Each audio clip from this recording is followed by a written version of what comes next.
Good morning once again, ladies and gentlemen. Let me formally welcome you once again to the second day of our ongoing training. And let me also start by apologizing profoundly for the delay in starting this class. We're having a little challenge here and there in the office. So we're trying to sort out one or two technical issues. That has been resolved now, so I think we can go ahead with the program. When I came on earlier, I did ask if you're all able to refer to the WhatsApp training platform and seen the quiz, the pre-lecture quiz, which we posted online for your action, for your attempt. I want to believe that you have all done that now, so we can go ahead and concentrate on today's lecture. I would like to start this lecture with this picture which you see on the monitor now. It's about an elderly gentleman who is advising a young lady to the extent that if your salary is your only source of income, you're just one step away from poverty. I think this advice is germane to all of us, especially those who are in paid employment now, either in the public or the private sector. What it says essentially is that you should not rely on only one source of income. You should find multiple sources of income. You should find a way of supplementing your regular or statutory income. Not in any way dubious, but in a very, very legitimate way. And there are several ways that you can do that. Okay, by trying to go into some other means of generating income and revenue for yourself to supplement what you have. If not, like the advice says, you are just one step away from poverty. Of course, this is a common saying with labor unions. Each time they call their members out on strike, they tell you that our take-home pay cannot take us home, which is saying in essence that that the pay is pretty small to be able to support all of their needs and all of their desires and all of their responsibilities. Okay, and of course, each time you hear that, you know that there is definitely a challenge on our hands. Okay, take-home pay in Nigeria today is really at a very abysmal level. The minimum wage just moved from 18,000 to 30,000, and up to now, so many states are not able to meet that minimal amount. And we all know what has happened since the COVID situation. Inflation is eating deep into the pockets of everybody. So the 30,000 minimum wage itself is not even enough. And then, of course, we find our governments at state level, local government, being very reluctant to pay that amount of money. All right. So the advice, I think, should be well taken. And I want to believe that all of you who are on this program have this at the back of your mind before you came for the program. Those who are employed, either in the public or private sector, who are taking this course, obviously must have taken that advice you had because they are trying to now access the loan facility so that they can start some other line of business. So for having the courage and then the foresight to do that, I will congratulate you for coming on this program. All right, so let's get started.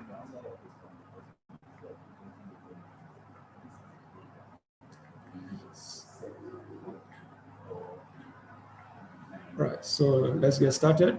The topic for the day, as we advertise in our timetable, is entrepreneurship and skills acquisition for AGSMEIS. From the very beginning, this has always been the first topic we take for the course. It lays the foundation for all of our training, because our training is on entrepreneurship. So it's just as well that you should be introduced to this course before any other one, before the one you took yesterday, feasibility studies and business plan. This one provides the background, the necessary foundation for all the other subsequent courses that should be coming. But somehow had some other prior engagement, and that was why I was not able to take this course yesterday. So you bear with us. After this one, tomorrow we will be taking financial planning and then basic bookkeeping. And then the day after, we'll be taking effective sales and marketing strategies. And then subsequently, we'll also take business law, where we look at registration requirements and compliance requirements of doing business in Nigeria. So that's the entire framework of 5 days training. For this particular one, we'll be looking at entrepreneurship, what it means, what it entails, who is an entrepreneur, what an entrepreneur does. I'll be looking at various skills, vocational skills that you might need if you want to go into entrepreneurship. And then we'll be breaking down AGSMEIS, what AGSMEIS is, what it entails, its components, and why the federal government is pursuing the AGSMEIS loan scheme. So that's basically what the course is all about. So let's start by looking at the training objectives. The training objectives, first and foremost, is to understand the AGSMEIS loan scheme. What's the AGSMEIS loan scheme? And secondly, to expose participants to the objectives, components, and processes of achieving the goals of AGSMEIS. 3, to understand the concept of entrepreneurship, to expose participants to the skills required for entrepreneurship, and to prepare participants for a life of entrepreneurship. Right, so straightforward. AGSMEIS loan scheme.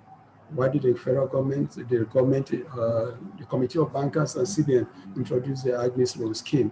Okay, and then what are the objectives? What are the components? And then the processes of achieving the goals of AGSMEIS. We'll be breaking it down for you. Then, of course, entrepreneurship. All of you who are in this program today, I believe are into one form of entrepreneurial activity or the other. And some are just about to start taking the first steps into entrepreneurship. So we'll try to understand what entrepreneurship is all about. And then, of course, the kind of skills that you require to pursue entrepreneurship. And then entrepreneurship is not a short race. It's a marathon. It's a lifelong program if you are determined to be an entrepreneur. Because when you take the first step and you start from small and you are consistent, persistent, and persevering, then of course that means you are ready for the very long haul. And because that's what entrepreneurship is all about. You start from small to big. I will be seeing examples of very, very big, massive companies today that started the same way that you guys are trying to start now. Started small, and today they are massive, massive companies with international spread and massive revenue base. So that's what entrepreneurship is all about. All right, so our training outline, this is what our training outline looks like. First, we'll be defining the AGSMEIS, be highlighting its objectives, its components, and then the processes of achieving its goals. Then we'll be defining entrepreneurship. What is entrepreneurship? Okay, those are the things we want to find out what entrepreneurship is all about. Who is an entrepreneur? What does an entrepreneur do? And then we'll show some examples of entrepreneurs so that you'll be able to get some inspiration from the entrepreneurs that we have internationally and locally within Nigeria. Okay. Then types of businesses and vocational skills. Okay, all across the world, in Nigeria in particular, also you have various types of businesses that fall within this category. So we'll be looking at those businesses. So for those who have not quite made up their mind what line of business they want to go, they can, after we do the breakdown, see the line of business that are available that they can also go into. In fact, at the end of some other training sessions that we had, many people have called back to say, look, when we started this course, I was thinking about this line of business. Well, now that we have finished, this is what I think I should be going into. So it helps a bit, and it's an ongoing process. So for those who have not quite made up their minds, by the time we are done with this, you'll be able to see what it entails. And then considerations before starting a business. Before you start any business, there are certain things you have to put into consideration. You don't just jump into a business like that. Or you will say because Mr. A is into this line of business and is successful, so I'll also go into it. You need to understand, you need to take certain things into consideration. Okay, you have to find out why, if that business will be successful in that location, in that environment, will it be viable, will it be self-sustaining? Then of course you won't just jump into the fray simply because somebody else is doing it and seems to be successful. Hurdles in the path of starting a small business. For anything that we do in life, there are bound to be some obstacles, some hurdles, some barriers. So we'll be looking at, if you want to start your own business, what are those challenges that you might likely face? What are those hurdles that you might likely come across? We need to look at it, and then so that we prepare our minds to how we overcome some of these challenges.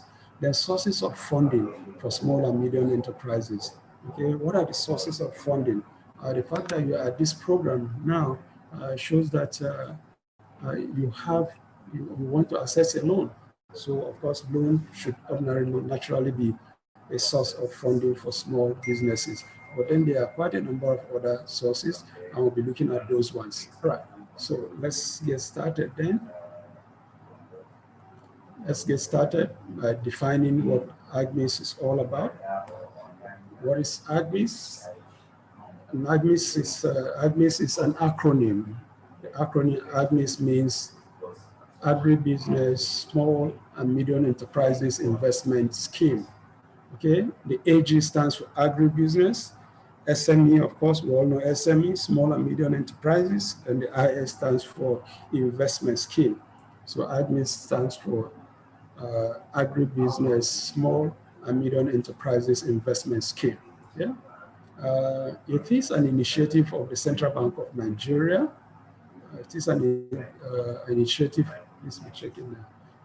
It is an initiative of the Central Bank of Nigeria as supporting the federal government agenda towards the promotion of agricultural businesses, small and medium enterprises as vehicles for sustainable economic development and employment. Okay, so agribusiness, AGSMEIS, the committee, Central Bank and Committee of Bankers, okay, are the owners of the NISA Microfinance Bank. Committee of Bankers has 40% shares in the bank, in NISA Microfinance Bank, and then the Central Bank of Nigeria through NISA has 40%, and NIPOST has 10%. NIPOST's share is in the form of provision of accommodation in all the post offices across the country. We have these general post offices in all the 774 local governments in Nigeria.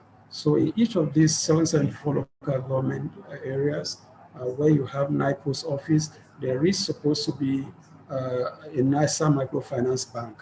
It's actually a bank targeted at the rural areas to be able to access and provide easy banking facilities and services to them. Because if you go to our rural areas, you find that most of these rural areas don't have banking services. So NISA is supposed to provide, fill that gap. Okay.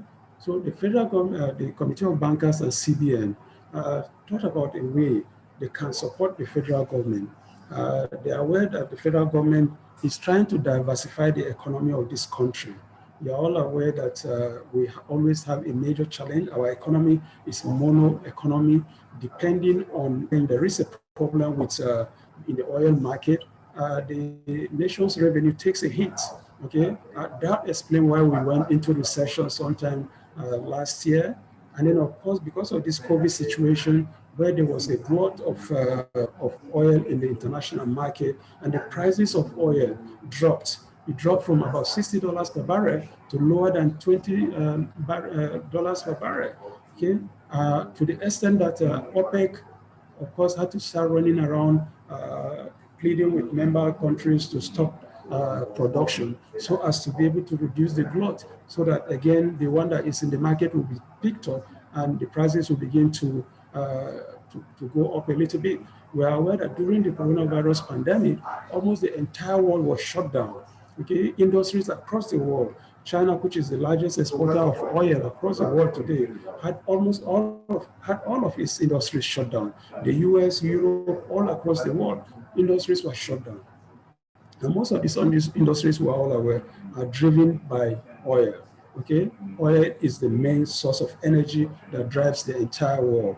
The tourism, travels, and all that, you're all aware. I'm sure you've all seen pictures of aeroplanes parked in rows in international airports across the world. International travel came to a halt, came to a standstill. All of those are driven by oil. And the moment the coronavirus pandemic hit the world, of course, the oil industry was one of the worst hit. And Nigeria's own economy also took a dip because our budget, which was predicated on about $50 per barrel, dropped way below $20 per barrel. So revenue, of course, was a major challenge for the country. Okay. Prior to this, the federal government has seen these tendencies and has started talking about diversification. How do we diversify our economy? Which area of the economy are we likely to go that will help in sustaining the economy? Already, because of the pandemic, the government is looking at another second round of recession. And the fear is that in the third quarter, the economy will go into recession again. But thank God, things are beginning to pick up. The world economy is beginning to pick up. Industries are beginning to open up. And then, of course, the price of oil is beginning to go up again to about $40 a barrel. So things are beginning to stabilize, though we all know what the situation is in the country today.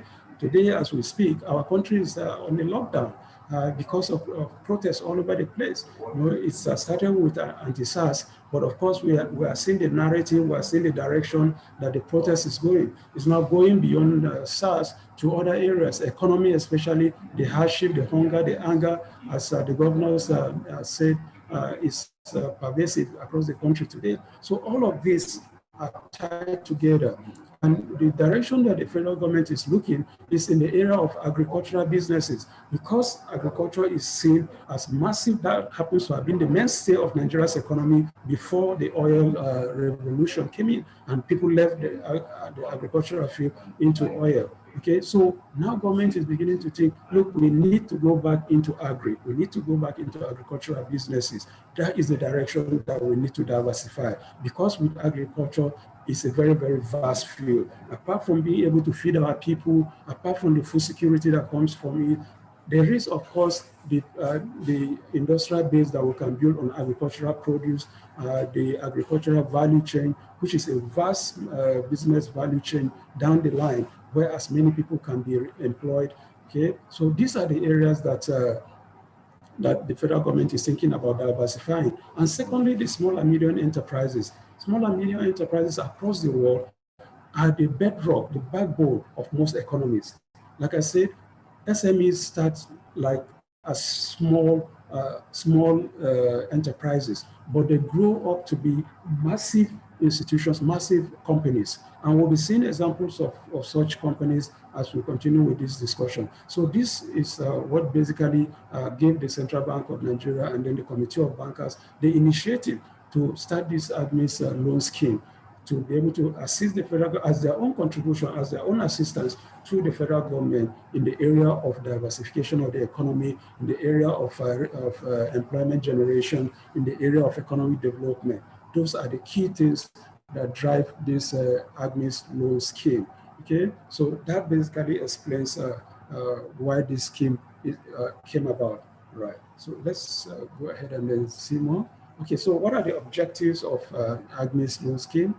First and foremost, the AGSMEIS loan scheme is to ensure small and medium enterprises have access to finance, okay, to generate the much needed employment in Nigeria, to boost the managerial capacity of agricultural businesses, SMEs, as pipelines of growing enterprises that can become huge corporate organizations, and then to develop the agricultural value chain and ensure sustainable agricultural practices. All right, basically, I've discussed all of those things.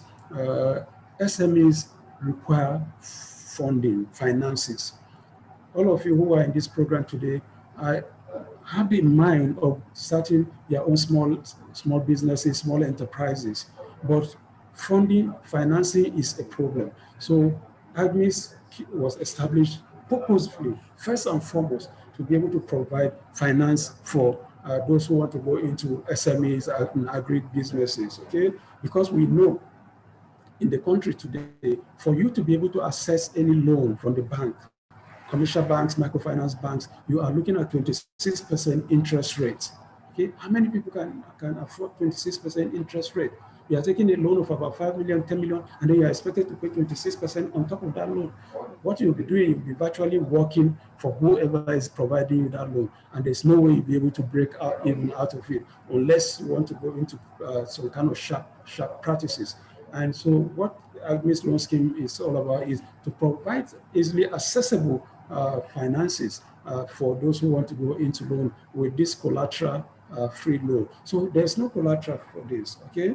And the interest rate is at the barest minimum of 5%, okay? So that basically explains why the AGSMEIS loan be one of the main critical objectives of the AGSMEIS loan scheme. And then to generate employment opportunities, I've already mentioned earlier that one of the key areas government wants to promote the agribusiness and the SMEs is in the area of employment generation. We're all aware of what is going on in the country today. Because of the pandemic, so many organizations are laying off staff. I keep giving the example of banks, for example, that shut down branches. And in shutting down those branches, they also, instead of deploying the staff of the branches they are shutting down, they simply let the staff go. Okay? So if you're unlucky to be in a branch and the branch is shut down, that means you have also lost your work. And then, of course, we see our teeming youths today. Okay, the thousands and millions of young Nigerians who, on graduation, cannot find work, cannot find gainful employment.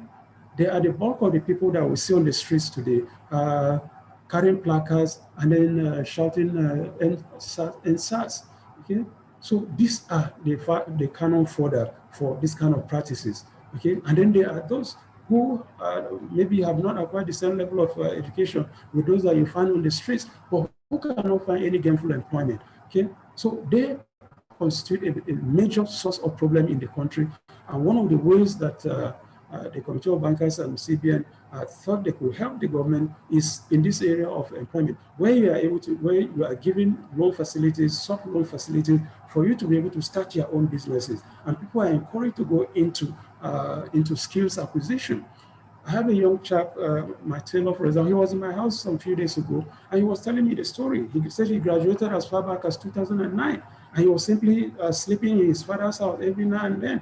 And every morning, his father would tell him, my friend, instead of sleeping, why don't you go and wash my car, okay? Or sending errands at very odd hours. And of course, the guy was beginning to get tired of all this kind of being sent around here and there. And it got to him one day, he just picked his things and then headed to Lagos, okay? And then went into a fashion design institution. Today, he has a major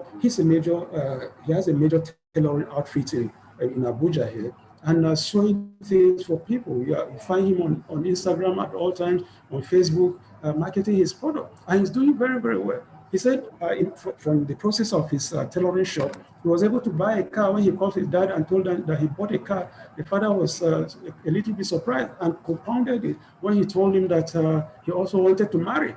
And the father said, hey, is it the same Abuja that I know? This guy just got to Abuja about less than a year ago. He's bought a car, he's talking about marriage. That is what it does for you, okay? So acquiring skills that will grant you the ability to be able to employ yourself, keep yourself engaged, and then employ others. This young man that I talk about, Mr. Phil, today he has over 5 workers. That's somebody who a few years ago was busy sleeping in his father's house. The father threatening him. When he goes out and stays out late, the father will tell them to shut the gate.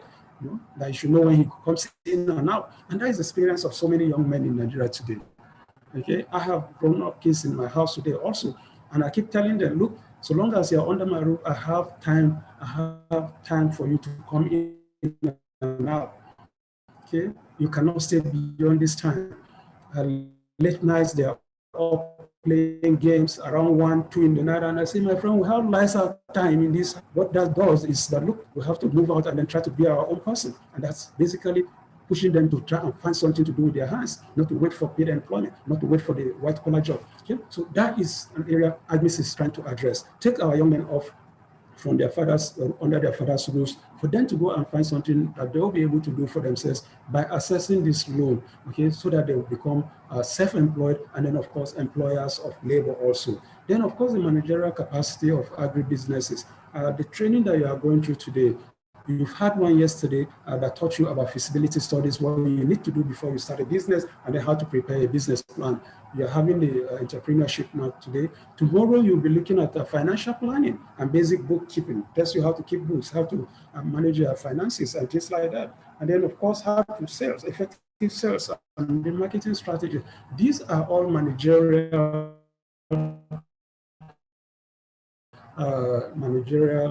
topics, okay, to help you in managing. That is an essence. That is one of the objectives of this AGSMEIS loan scheme. And then, of course, as I said earlier, to develop the agricultural value chain and ensure sustainable agricultural practices. Agriculture is a very, very vast field. It's a very, very vast area. It's not just the crop farming. So when you hear agriculture, most people tend to think that it's just about farming. No, agriculture is more than farming.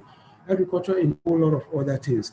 It entails the value chain. And then the value chain, of course, includes things like the processing of agricultural produce. So that what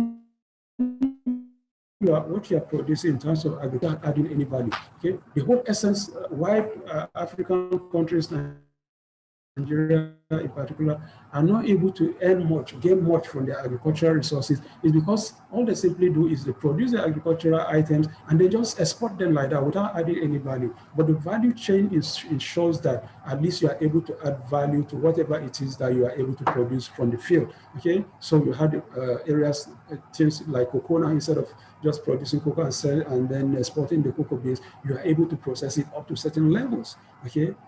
Today, we have a whole range of other produce that we simply do not just pack it and then start exporting. Okay, cashew nuts, we don't simply export the beans like that. You process it up to a certain level before you process. Okay, and shea butter, for example, shea butter is one of the fastest growing agricultural produce in the country. People simply do not just export it like that anymore. They are now adding more value to it before they export. So that the agricultural value chain is one of the major benefits that the AGSMEIS loan scheme seeks to encourage and promote. Okay, components of AGSMEIS. What are the components of AGSMEIS? So let's break down the AGSMEIS loan scheme for you now. Right. First, we have defined AGSMEIS as comprising of agribusiness and small and medium enterprises as a vehicle for economic development. Okay, so let's break it down and see the various components of AGSMEIS. We have said already that AG stands for agribusiness. So let's look at the agribusiness component of AGSMEIS. Okay, in 2019, agriculture contributed around 21.91% to Nigeria's GDP. 21.91% to Nigeria's GDP. Okay, surpassed only by industries. Industries contributed 27.38%, and services, the services sector, contributed 49.73%. Okay, so you can see how massive that is in terms of contribution to the GDP. So although Nigeria depends heavily, I've talked about Nigeria's dependence on the oil sector as the main source of our budgetary revenue. Okay, although Nigeria depends heavily on the oil sector as the main source of budgetary revenue, Nigeria is predominantly an agricultural society with approximately 70% of the population engaged in agricultural production at subsistence level. 70% of Nigerians, in fact, 70%, the statistics are about 70% of Nigerians actually live in the rural area, and most of them are involved in, while the oil sector contributes about 95% of our export earning comes from the oil sector, and then 70% of government revenue also comes from oil sector. But we find that in terms of GDP contribution, Nigeria's petroleum industry contributes less than 10% to Nigeria's GDP.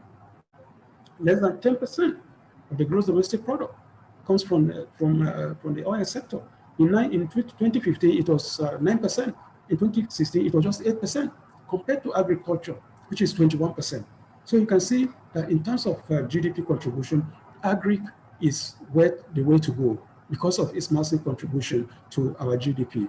And then, of course, its ability to provide employment opportunities. It's a vast area that can engage and employ more hands. Where the oil industry, of course, does not have the capacity to provide that as much employment opportunities for those who want to go into it.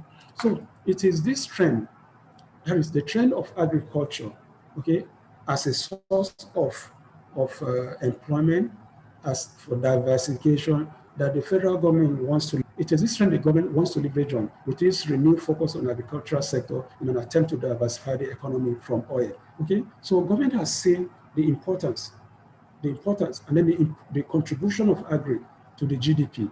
So it wants to leverage on this sector, on this important sector, and then see how it can, okay, build that sector to a much higher and much bigger level in the process of trying to diversify the economy from oil.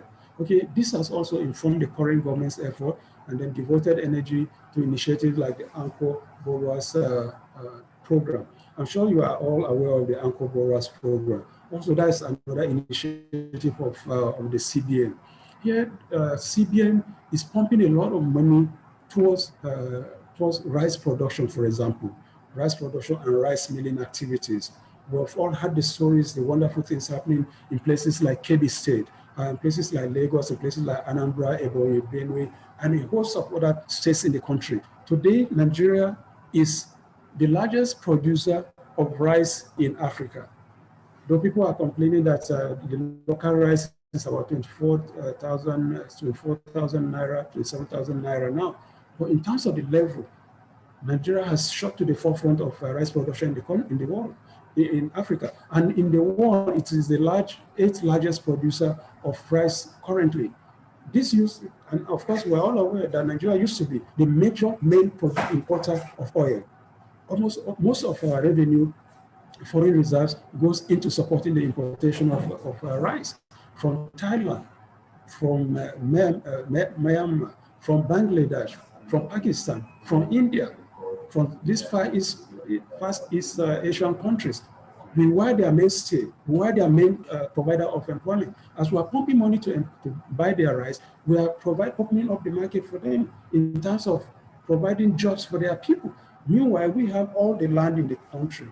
We have vast arable land in the country with the right conditions and right soil texture and nature to be able to also produce our own rice. But instead, we sat down depending on Thailand to bring in rice for us. Thailand became the largest producer and exporter of rice, and almost the entire rice, about 80% of the rice was coming into Nigeria. And most of this rice that was coming into Nigeria, we're all aware, are not as hygienic as they should be, because they have been in warehouses laced with preservatives for over a decade in some instances. So we are being fed with rice that was not fresh, but also had preservatives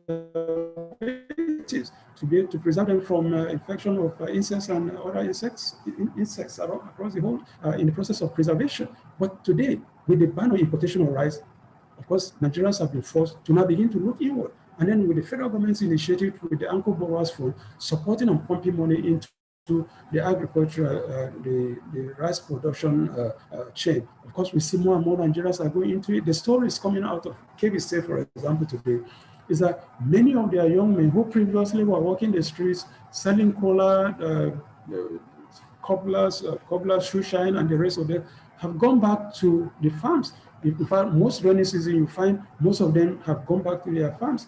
It's during the dry season that you see them coming back and then engaging in all this kind of menial work. And many of them today have become affluent to the extent that they are buying cars, they are sending themselves to Mecca, they are marrying new wives and things like that. All of these are part of the benefits of the Anchor Borrower scheme.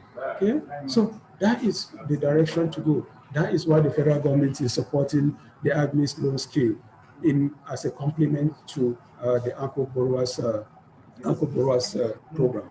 All right, so here we're summarizing that this drive is in recognition of the contribution of agriculture to economic growth and development, in providing food to the expanding population, increasing the demand for industrial products, providing local foreign exchange earnings for import of capital goods, increasing social income, in providing employment and welfare, improving the welfare of citizens. So what we're saying here basically is a summary of all of the things that we've said already, that agriculture,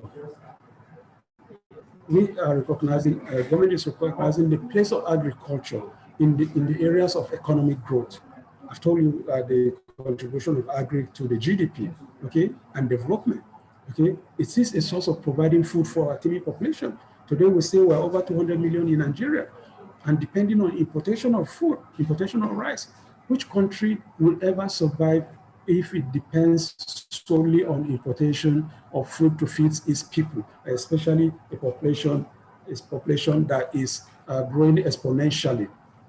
It won't work. You'll just simply go bankrupt if you try, if you continue along that line. And of course, starvation will be the word.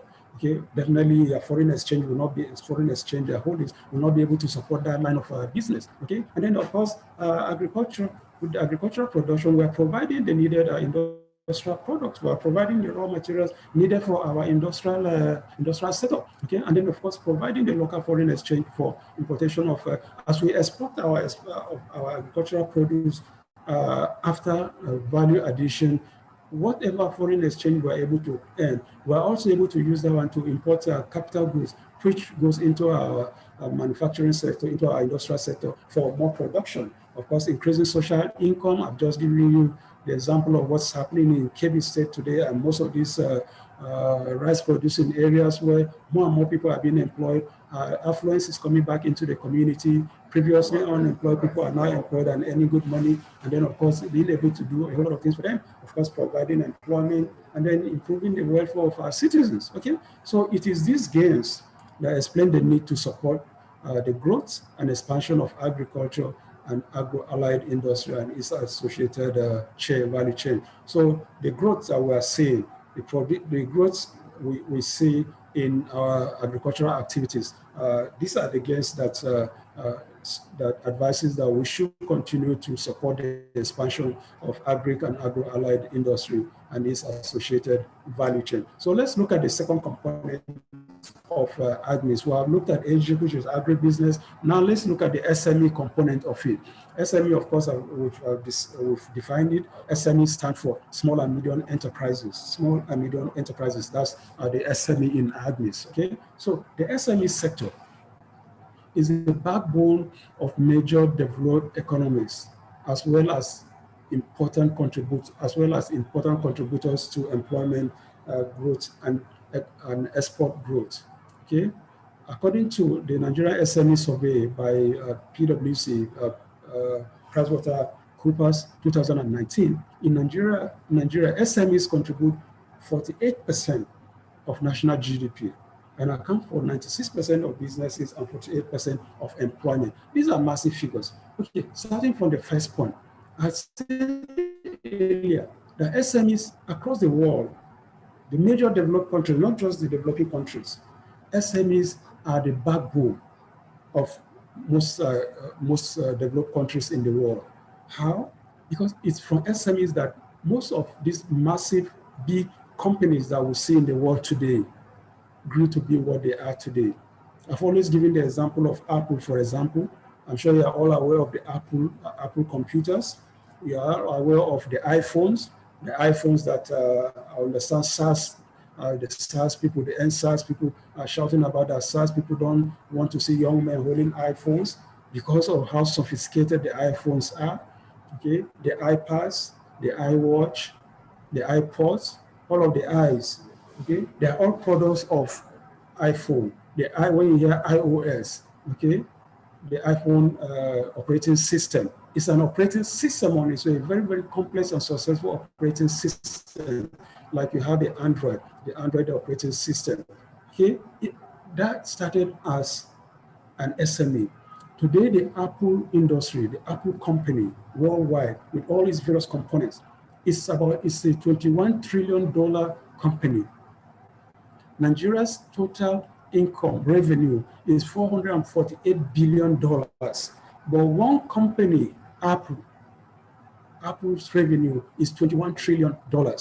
So you can see what one company is able to generate in terms of revenue compared to what a whole country the size of Nigeria, over 200 million people, are able to generate. So that is how important the SMEs are. Apple started as an SME. The Microsoft, every computer that you have in the world today, you have a Microsoft software in it, okay? It started also as an SME, but today it's a massive industry.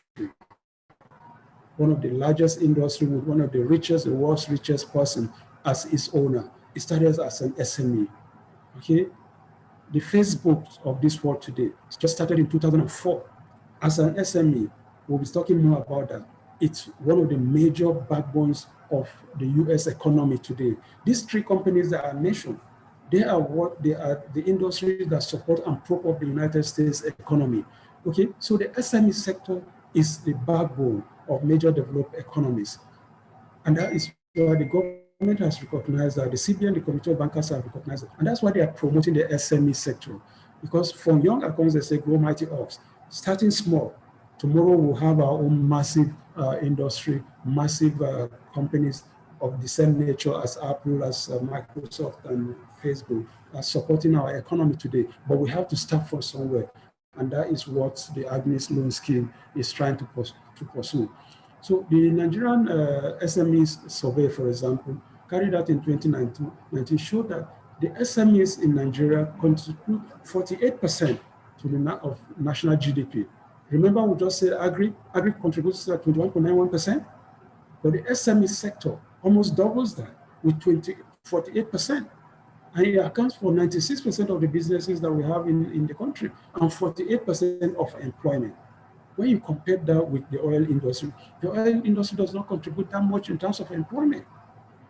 Okay, though it is a major source of revenue earning because in terms of volume, but in terms of GDP contribution, definitely it's nowhere near the SME.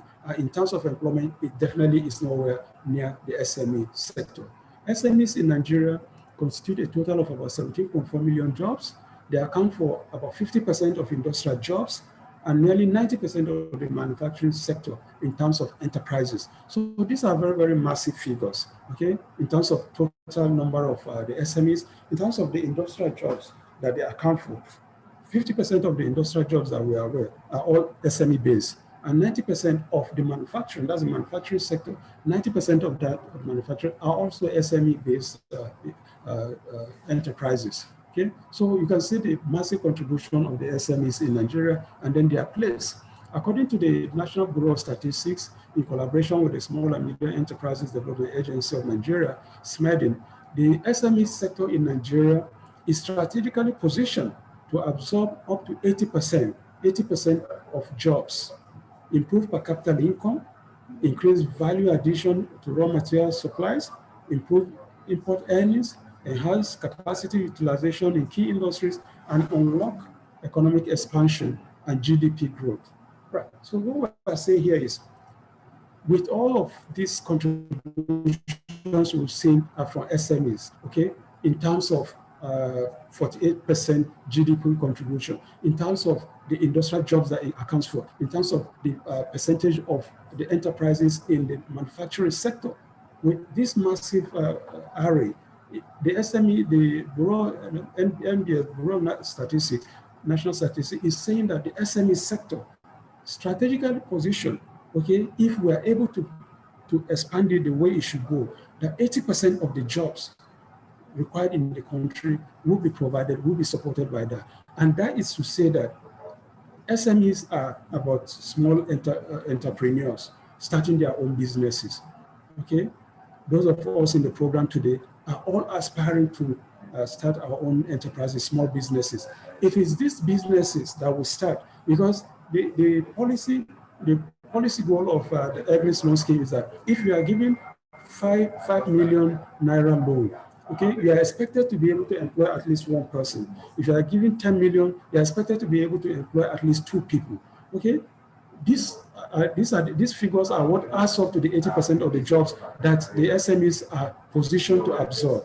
Okay, if each and every one of you is able to get this loan today, the expectation is that you should be able to employ 1 or 2 people. That adds up to the 80% jobs that we are looking at. Okay, so that is how strategic the SME sector is. Okay, and then of course contribute to per capita income of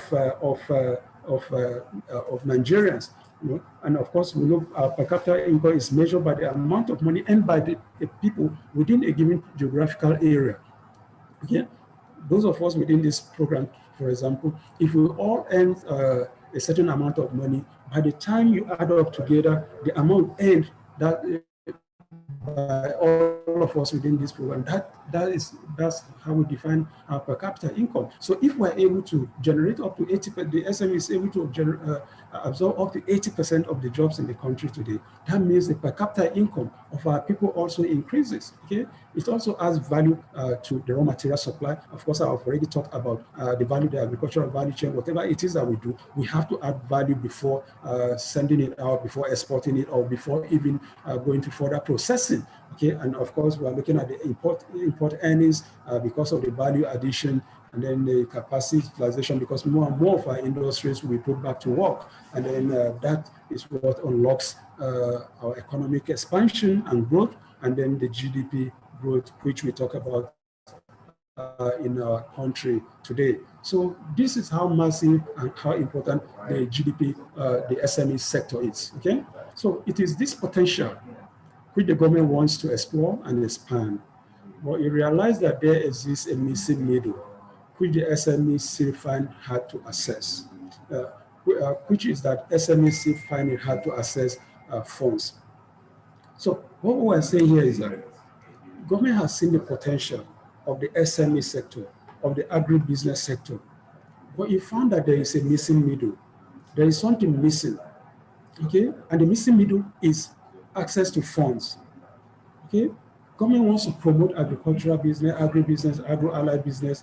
It wants to promote SMEs because it has seen the potential of these two sectors, okay? In terms of diversification of the economy, in terms of employment generation, okay? In terms of GDP growth, okay? In terms of economic growth. But then we found that there is something missing. And that thing missing, what the government found missing is access to funds. We found that those who want to go into business find it hard to access funds. I've just told you earlier that if you go to the bank, commercial bank or microfinance bank today, and you want to access funds, you will be asked to pay about 26% interest rate. If you take if you are paying 26% interest rate on the funds, on the money you are borrowing, how much are you going to make? How much are you going to pay back?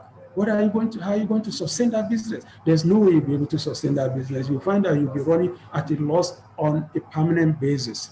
So what government has therefore decided to do, it decided that the AGSMEIS loan scheme is its own solution, its own response to the missing middle.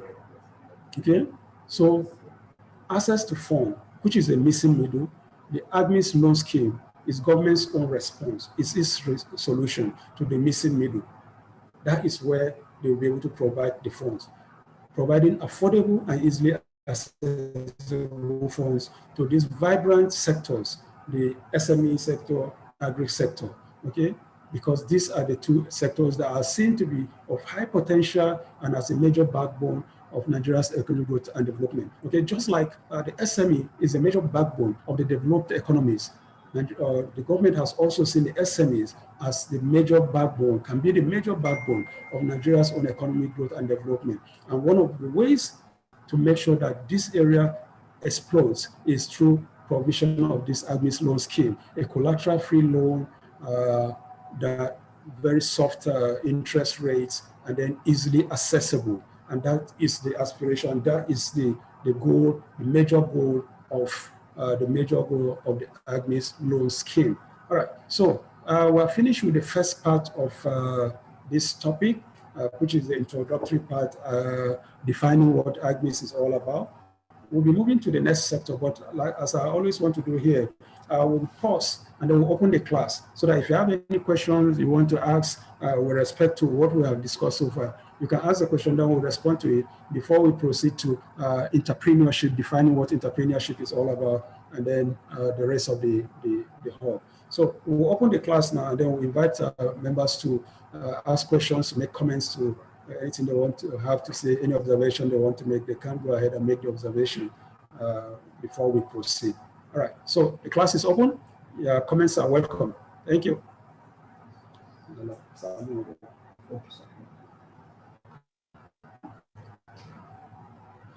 Okay, unmute your mic if you have any question. Then you can ask, so we'll take the questions and then before we proceed. You can also unmute your screen so that we can see your face. Yeah, Emmanuel Okwadi, right?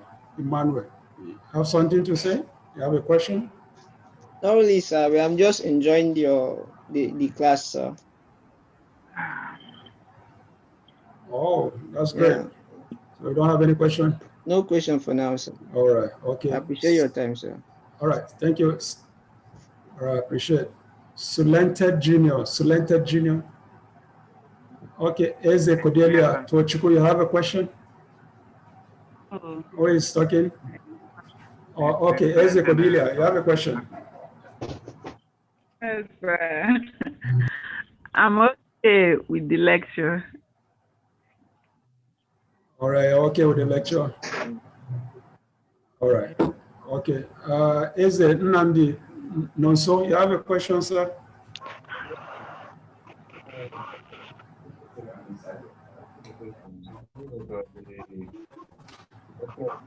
Yeah, Nonso, Andy, you have a question?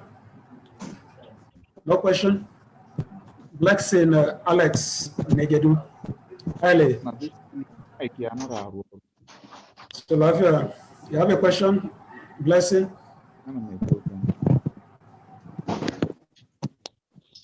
Yeah, Blessing, you are highlighted. You have a question?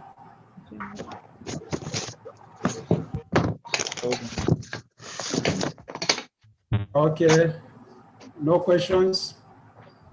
Namsa Bitrus, you have a question, ma? No, sir. Thank you, sir. All right. Okay, so you want us to continue? No questions? Yes, sir. Okay, Nelly has a question. I can't view the information you are book. sharing. Right here, right? Right. Nelly, you can't view the information we're sharing?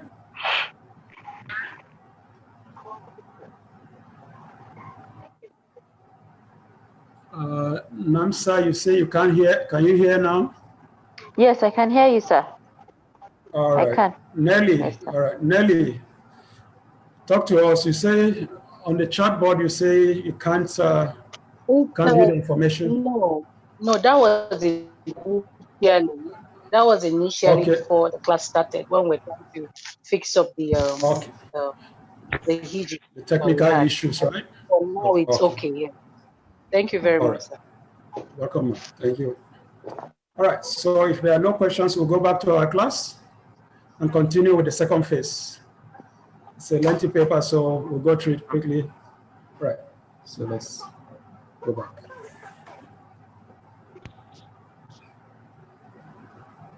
Okay. Yeah. All right. All right. So we're back in our class. So there are no questions. So let's mute our mics again so that we don't have interruptions. And until the very end now before we open up the class again. All right, so the second phase now, what is entrepreneurship? What is entrepreneurship? You're all entrepreneurs. Maybe you can, in your chat book, in the chat page, if you can quickly tell me what is entrepreneurship so that we have an idea of what entrepreneurship is all about. You're all entrepreneurs. What do you understand by entrepreneurship? Quickly, anybody in the chat? In the chat box, if you can quickly tell me what entrepreneurship is all about. No response. Can't see anybody on my chat. Nobody sharing anything on the chat. Somebody writing something. All right. Okay. So no comments. So let's go on. Right. Defining entrepreneurship. Straightforward. Entrepreneurship is the process of starting and running a business enterprise. The process of starting and running a business enterprise. It involves investing capital in resources like people, in development of products and services to create viable commercial enterprise. It's the capacity and willingness to develop, organize, and manage a business venture along with any of its risks in order to make a profit. So, straightforward definition. Process of starting. You all want to start one business or the other now, okay? The singular process of starting and then running that business is an entrepreneurship venture. That means you are going into entrepreneurship, okay? Anything that you do, when you invest capital, invest your money, okay, in resources like people, okay, and in developing products and services, okay, to create an enterprise, a commercial enterprise, that is entrepreneurship. And of course, one of the key things in entrepreneurial activity is anything that you do that you are willing to take the risk, take some risk. And at the end of the day, you are looking at a profit motive, a profit, to make profit out of that venture. That is entrepreneurship. So entrepreneurship, key and paramount, is about risk taking for the essence, for the purpose of making profit. Taking risk in investing in people to develop products or services. And then the end goal of it is to make profit. That is what entrepreneurship is all about. You start a business and you run a business with all of the risk that goes into it. You invest in people, the people you bring in to work with you, to develop particular products and services with the end purpose, the singular purpose of making profit. That is entrepreneurship. Because I know all of you want to go into one form of business or the other today. Some maybe want to go into poultry farming, some into shoemaking, some into beauty care products. Some want to go into bakery services, confectionaries, and things like that. It's not about charity. You are going into it not because you want to provide charity services, but because you want to make money, you want to earn some profit out of it. Okay, so you are ready to take the risk that goes into it. Because you might fail or you might succeed, okay, that's risk taking, that's taking chances. Okay, at the end of it, what you are looking at is the profit motive, something for you to be able to make a profit at the end of the day. So the most obvious example of entrepreneurship is about starting new businesses. So all of you who are on this program today, you all want to start new businesses. That's entrepreneurship. You are taking the first step in entrepreneurship. The entrepreneurial spirit is characterized by innovation and risk-taking. Remember, risk-taking, risk comes into it again. And it is an essential part of the world's ability to succeed in an ever-changing and increasingly competitive global marketplace. Okay, so risk-taking is a key factor in entrepreneurship. Your ability to take a risk to be able to make profit at the end of it all. Okay, so that is what entrepreneurship is all about. Okay, so who is an entrepreneur? Will you, all of you in this program, not define yourself as entrepreneurs? Who is an entrepreneur? An entrepreneur person who takes the risk of investing his money, time, passion in the development of a business or several business enterprises. Right. So the keyword again that we see here again is about risk taking. Okay. You want to invest your money, you want to invest your time, and then of course the passion that drives you to go into producing an item or services. Okay. That is what drives you, the passion. But then the risk is a critical factor there. And then, of course, you want to invest your money. You want to access this loan now, for example.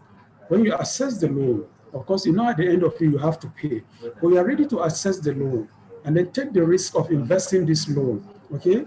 Investing the money I get from this loan, okay, into something that drives you, your passion drives you. You are willing to give of your time. You are willing to give of your passion that drives this whole enterprise to build a business, at the end of it, to make a profit. That is who an entrepreneur is. An entrepreneur is somebody who is ready to take the risk. Okay, investing is money, it's time. I say time is of essence, time is money, and then of course the passion, that is the driving force behind all of that. That's what is an entrepreneur. He innovates, he creates, okay, and motivates others into achieving the goals that he sets out to accomplish. Okay, here is one definition of entrepreneur that I always like, and I keep emphasizing it each time I take this course. Okay, that entrepreneur is someone who jumps off a cliff, okay, and builds a plane on the way down. That is an extreme definition, isn't it? But that is what it says. You all know what a cliff is. If you jump off a cliff, by the time you get to the bottom of the cliff, you are either down there in pieces, okay? So anybody who is ready to take the risk of jumping off a cliff, okay, that's literally a cliff, literally, was in the course of coming down from that cliff, he ends up building an aeroplane, okay, on the way down. That is somebody who has taken a massive chance, a massive risk, and succeeded in doing something successful, building something successful on his way down. I'll give the example of the Wright brothers, for example. I'm sure you all heard about the Wright brothers. The Wright brothers are the people that built what we know today as the aeroplane. When they were constructing their aeroplane, people laughed at them. Okay, people laughed at them and said, "Hey, what are these guys trying to do?" Nobody believed them. People said, "There's no way that you can build any object with such a massive metal frame and have it fly in the sky." But what do we have today? We have jumbo jets carrying over 500 people at a go, carrying war machines, okay, and flying in the air. Okay, we have rockets going into the moon. All of those are the vision of two brothers, okay, they jumped off a cliff, and at the end of it all, they built a plane on their way down. Today, we are the better for it. It takes us thousands of miles away. It takes you less than 6 hours to 8 hours to fly there. The world is interlinked today because of that initiative, vision that drove the Wright brothers to build the plane. We have on our screen again another gentleman that also typifies it, that spirit, a modern day the Wright brothers. This Elon Musk, I'm sure you've all heard of Elon. Elon Musk is a South African. He's a South African American today because now he's resident in America, but he's originally a South African.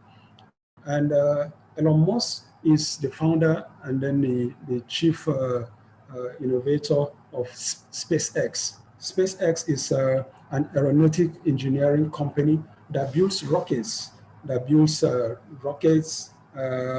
and a spacecraft that takes people to the International Space Center. The dream and aspiration of Elon Musk is to take people to Mars. You all know where the planet Mars is, to colonize Mars and settle in Mars.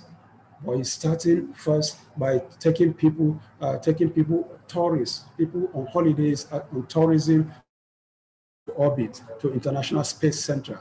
He has succeeded so far, the very first private individual to engage in that line of business. We all know that the space program is based because of the monetary in it, how expensive it is. It's only the governments, the US government, the Russian government, China, UAE recently, India, that have been sending people to space. But as a private individual, Elon Musk today has sent people to the International Space Center, where they spent about 6 months and then brought them back to Earth not too long ago, about some few months ago. That is somebody who has a dream, okay? A maverick who has a dream that he can take people to space, can take tourists to space, and of course, hopes to be able to colonize the Mars. That is Elon Musk. That's what an entrepreneur does, okay? So who is an entrepreneur? The final definition here, entrepreneur is any individual who starts a new business venture or company. He arranges the business deals and takes the risk in order to make profit or create social change. All right, so these are definitions that we are all aware of. We're all aware of about taking risk. Risk is a permanent factor there.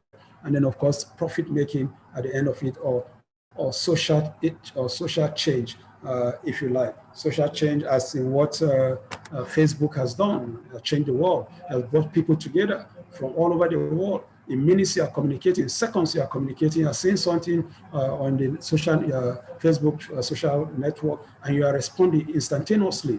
You are engaging, you are mobilizing people. Most of the young men that we have on our streets today are being mobilized on account of WhatsApp, Facebook, and Instagram, and Snapchat, and the rest of those social messaging apps have done for the world, and you're able to mobilize people within seconds, and in no time they've all converged in a place. Okay, that's social change. Okay, apart from the profit end of it, of course there is the profit, because each time you hit a button on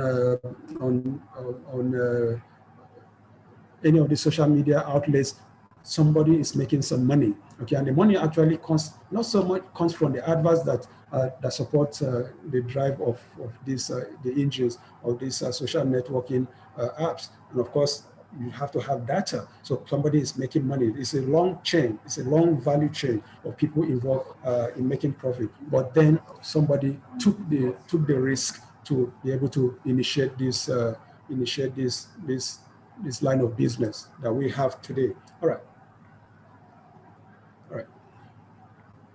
So what does an entrepreneur do? Okay, well, define entrepreneurs, entrepreneurship, to define who is an entrepreneur. So what does an entrepreneur do? What does an entrepreneur do? An entrepreneur identifies a need that no existing business addresses and determines a solution for that need. Entrepreneur activities include developing and launching new businesses and marketing them, often with the end goal of selling the business to turn a profit, the profit motive again. An entrepreneur who regularly launches new businesses, sells them, and then starts new business is a serial entrepreneur. Okay. Additionally, although the term entrepreneur is often associated with startups and small businesses, any founder of a successful household name business began as an entrepreneur. That's the bottom line. So what does an entrepreneur do? First and foremost, an entrepreneur identifies where no existing business addresses, an issue where no existing business addresses. An entrepreneur identifies a vacuum, a gap within a community, a society, and finds that there is a need for something, but that need is not being satisfied, that need is not being filled, that vacuum is not being filled. And then he takes the initiative of filling that gap, of filling that vacuum. That is what an entrepreneur does, okay? I'd like to give the example of somebody who comes to a community and finds that people within that community draw their drinking water from a stream. So you can imagine the risk in that. You can imagine the likelihood of infection and diseases and sickness associated with that kind of disease, because that same stream is where they go to bath, where they go to wash, and it's that same water they bring home to drink. So you can imagine the kind of diseases that are likely to come up with people within that community. Okay, disease prevalence will definitely be very high. More hospitalization, more money on medication and things like that. And he looks at that environment and says, no, I think there's something that is missing here. There's something that is lacking. These people in this community need portable drinking water. And then he goes ahead to sink a borehole, okay, and starts producing sachet water or bottled water, okay, or providing water from a borehole for the community. So instead of people going to the streams, they are patronizing that the borehole that he has sunk, or the portable drinking water, the sachet water or the bottled water that he bottles and sells. That is entrepreneurship. He has found there is an existing problem, there is a vacuum, there is a gap, and he has filled it. That's what an entrepreneur does. I don't know what your lines of businesses are, for example, today, but maybe somebody wants to start a bakery today. He comes to a community and finds that, look, people within this community have to go to the next village to buy bread for their own community. And then he starts a bakery, okay?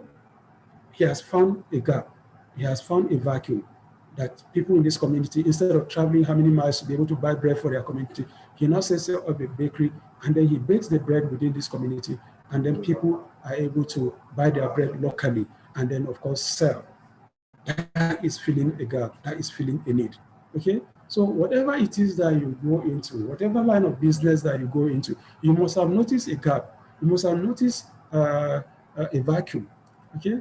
Or maybe that business is already in existence, but then you say, look, I can do it better, I can do it another way, and produce these things a lot cheaper for people to be able to afford, make it more affordable. And then you go into that same line of business, providing competition to the person who is already in that business. Okay? What you want to do, you want to bring down the cost for people within the community, or you want to provide an alternative for them within that community. That is what an entrepreneur does, okay? So an entrepreneur is somebody who notices that no existing business is satisfying a need, and then he comes up with a solution for that need. That is what an entrepreneur does. Okay, so I'll give you some examples of entrepreneurs here. I talked earlier about the Apple company, the Apple computer. Okay, Steve Jobs. I'm sure you've all heard about Steve Jobs. He's late now. He passed in 2011. He is a late tech leader who started the Apple computer in a garage with his friend Steve Wozniak. Okay, remember I said that Apple company, the Apple company today, the $21 trillion company today, started from the garage of their parents' home. That's Steve Jobs and Steve Wozniak. Today, it has grown to be a dominant company, a tablet, producing tablets. That's what we call the palm-held devices that we have today. The smartphones, the iPhones. Okay, there's so many iPhone series. And now I believe we have iPhone 11.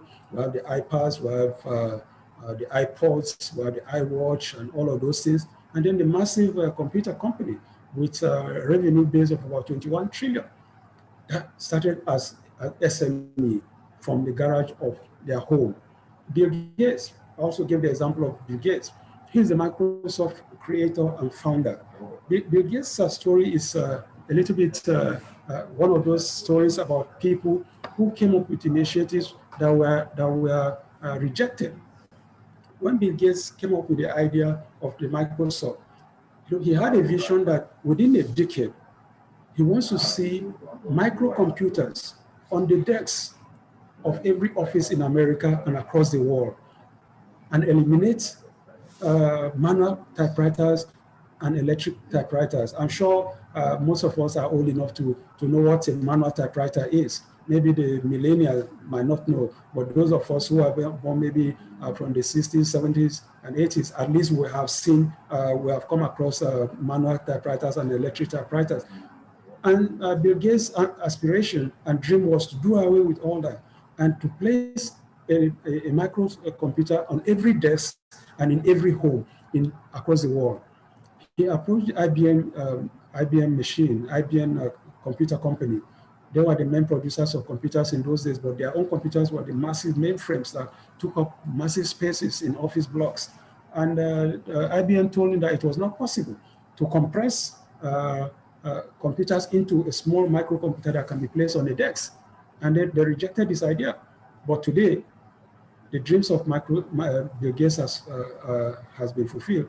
And today we have microcomputers, laptops, tablets in every home, in every office across the world. I don't know anywhere again in the world today, maybe in one of the more backward and backward countries, maybe where you will find typewriters today, or maybe you see them more in film houses, in films, in movies today. Okay, depicting the olden days means of processing documents. But in today's world, you can't go to any office or any home and see a manual typewriter today, thanks to the dreams and then the vision of people like Bill Gates. Elon Musk, I've already discussed him. Elon Musk is the founder of spacecraft, okay, and an aerospace and rocket manufacturing company. Okay, and of course, Tesla, I'm sure you're also familiar with Tesla. Tesla is an electric car and solar panel company. Elon Musk is the chief executive of Tesla and chief innovator. Okay, Tesla is an electric car. Remember, there's this popular saying going around that by 2050, oil, the crude oil that we know it today, the hydrocarbon oil that we know it today, will become virtually useless across the world. And that is why Nigeria is being encouraged and advised that we need to diversify economy, because sooner or later all this shout about my oil, and oil being the main source of revenue earning will become antiquated, because nobody will buy your oil anymore, because companies like Tesla are coming up with electric cars, okay, cars driven by electricity and water. Okay, so sooner or later, of course, Tesla already is a very, very popular model. It's very popular in places like China, where they have been having problems with smog and smoke and all manners of air pollution. In fact, even before the coronavirus pandemic, most cities in China, you see people wearing face masks because of the quality of their air there. Okay, and all because of pollution coming from hydrocarbon emission from vehicles. Okay, and of course Tesla is introducing vehicles that are driven on electricity that do not generate that level of pollution. So that is the direction the world is going. Okay, from 2030 to 2050, Teslas and electric cars will be the most popular kind of means of transportation in the world. Of course, already in our country, we're already hearing when there was price increase of fuel, government was saying that it now wants to start opening up gas filling stations for vehicles driven with gas. So we'll now begin to convert our cars from those driven by oil to gas. That is another means of transportation, of driving our cars without oil, and of course reducing carbon emissions, the whole issues of climate change that is depleting the ozone layers and then causing a whole lot of serious weather conditions in the world, across the world today. That is the aspiration, and that is the goal of people like Elon Musk and Tesla. Okay, so that is what people like Tesla have been doing. All of these people, apart from Steve Jobs, who is late now, Bill Gates and Elon Musk, they have moved to other areas. Someone like Bill Gates, for example, has moved away from Microsoft now. He has given up participation in Microsoft, and he has diverted, is giving back most of his wealth, over 50% of his wealth, okay, into philanthropic activities. Today, he is into vast areas of medicine. We're all aware that recently Nigeria was declared polio-free. All this is as a result of the work of people like Bill Gates. Today, we know he's investing heavily in eradication of malaria. And then, of course, also he's in the forefront of those who are working to develop vaccines for the coronavirus pandemic that is affecting the world. Some also with Elon Musk, who is investing a lot of his money in philanthropic activities, supporting various initiatives and activities across the world today. Okay, so that is what is happening across the world today. So these are the pictures of Steve Jobs and Bill Gates. I'm sure you are all familiar with them. And then, of course, another one here, I've given the example of Mark Zuckerberg and his Facebook. Mark Zuckerberg is the founder and owner of Facebook. He saw the need for interpersonal communication among people and developed a social networking app of Facebook in his Harvard University dormitory in 2004. Okay? So, like I said about most SMEs, they start from small. Okay? These other people started their own from the garage of their parents' home. Mark Zuckerberg started his own from his dormitory in Harvard University just in 2004. Okay, barely 16 years ago, but 5 years within 5 years, from 2009, something that started just within the campus of Harvard University, over 500 million users were already on the program, were already on the social networking app. But today, we have over 2 billion users across the world, with a revenue of over 6 billion on a yearly basis. That is massive. That is what entrepreneurs do, starting small and growing massive.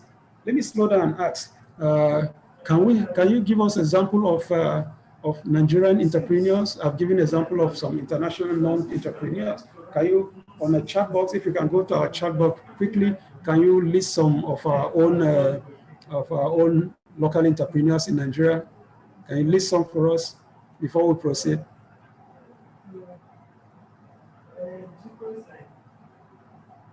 Go to our chat board and then let's have some.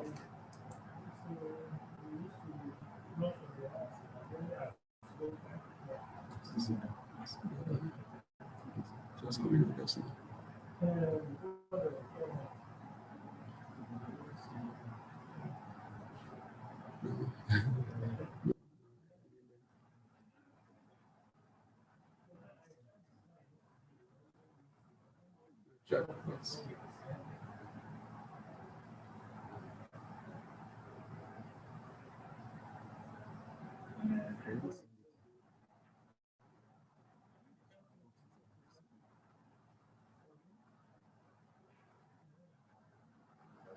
Okay, we have some here.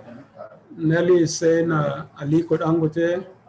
Okay, Emmanuel is saying Innocent Motors, Ibeto, Alakija, Tony Elimelu. I hope some people have not spied. Looks like some people have spied my next page. Some people quickly spied my next page. All right. Others thinking of starting up new business, setting up business. All right.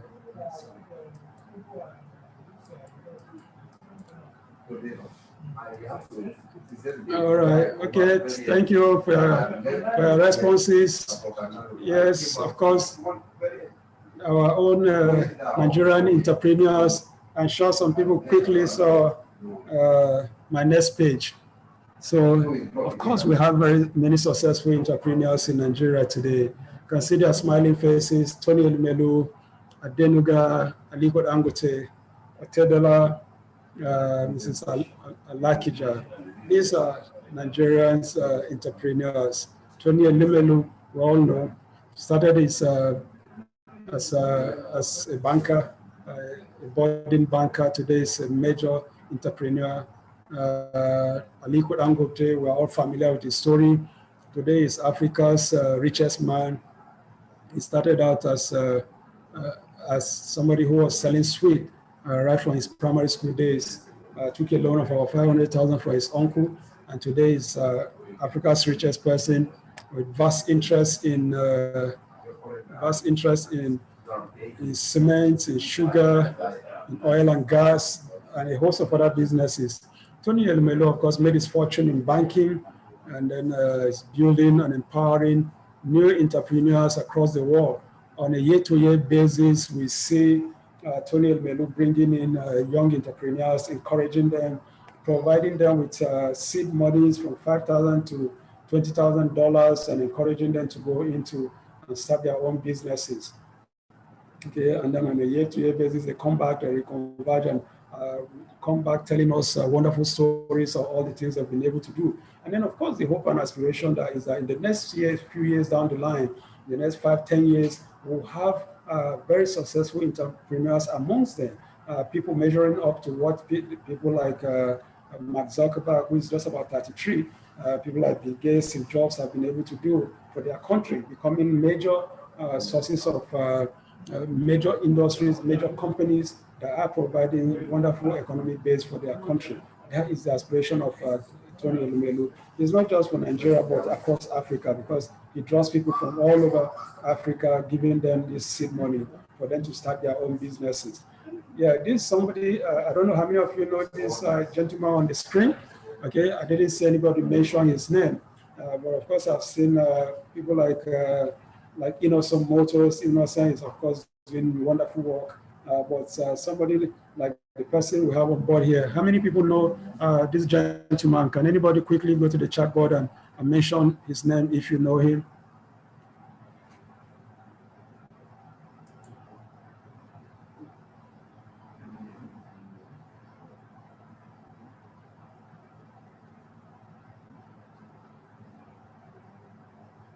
There's no response. All right, nobody is suggesting, nobody can pick this gentleman out.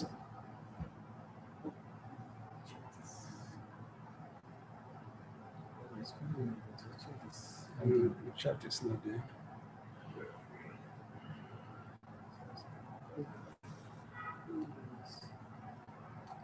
Chat.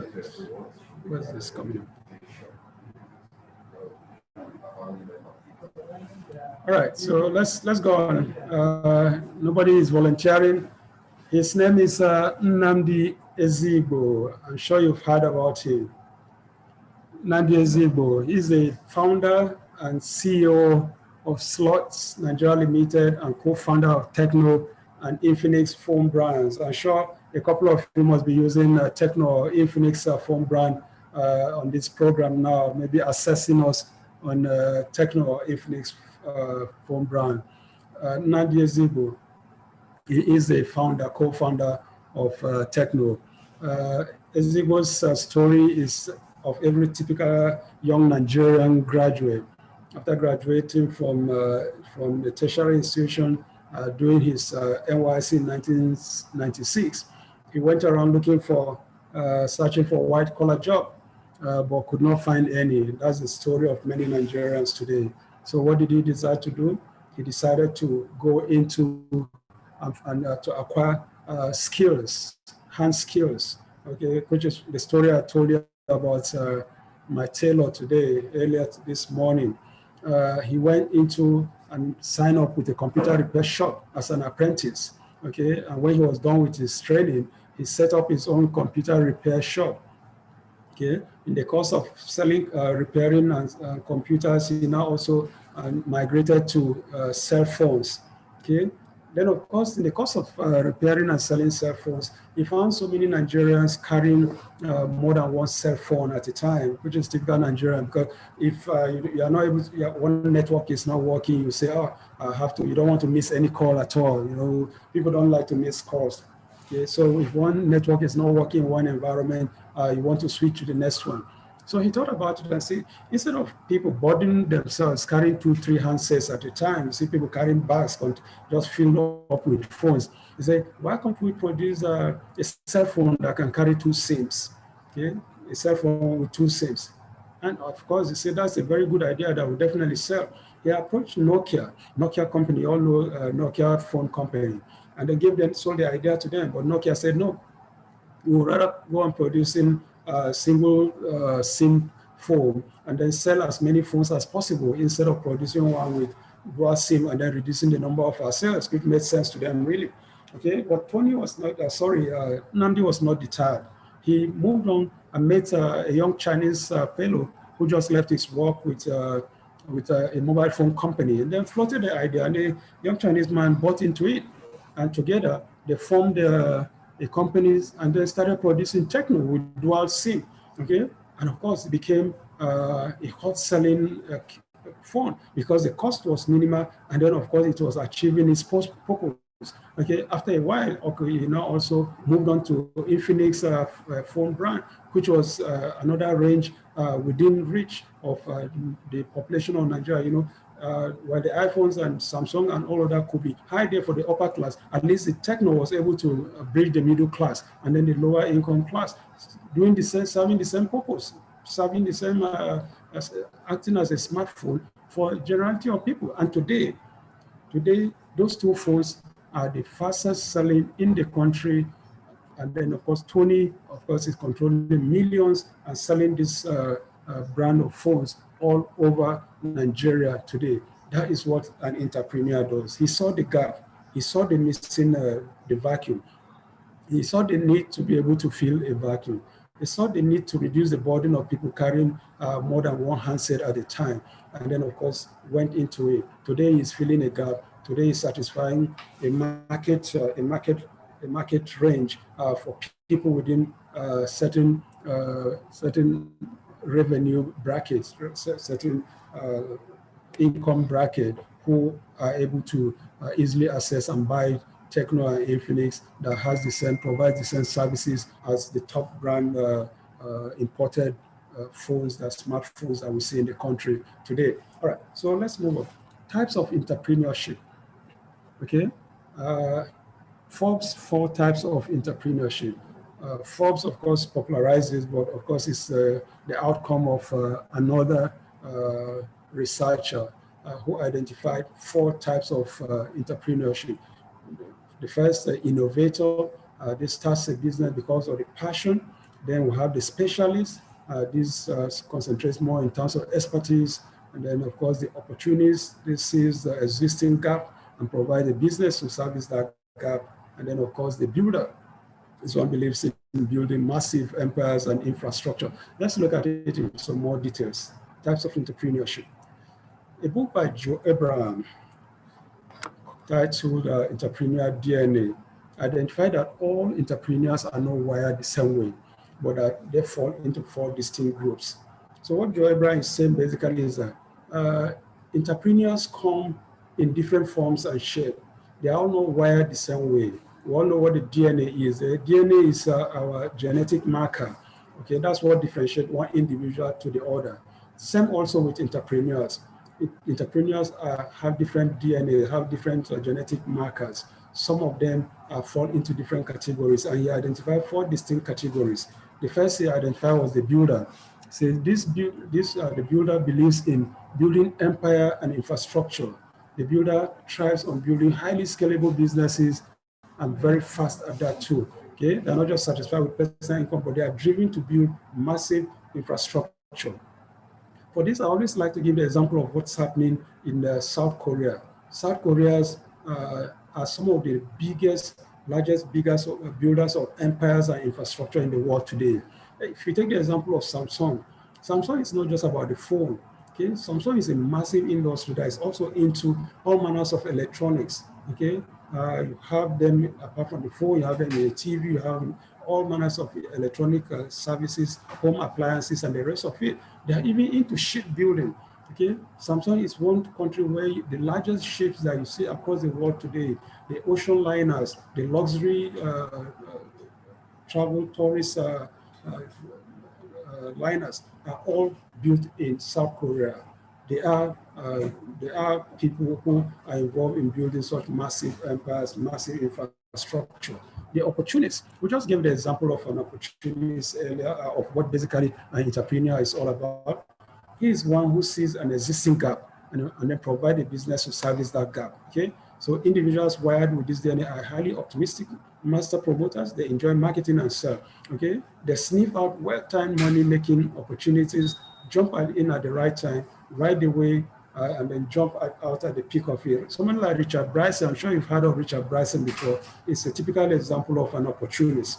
Richard Branson was in the country. He's the owner of Virgin Atlantic, Virgin Rail System, Virgin Records, and all of those Virgin companies.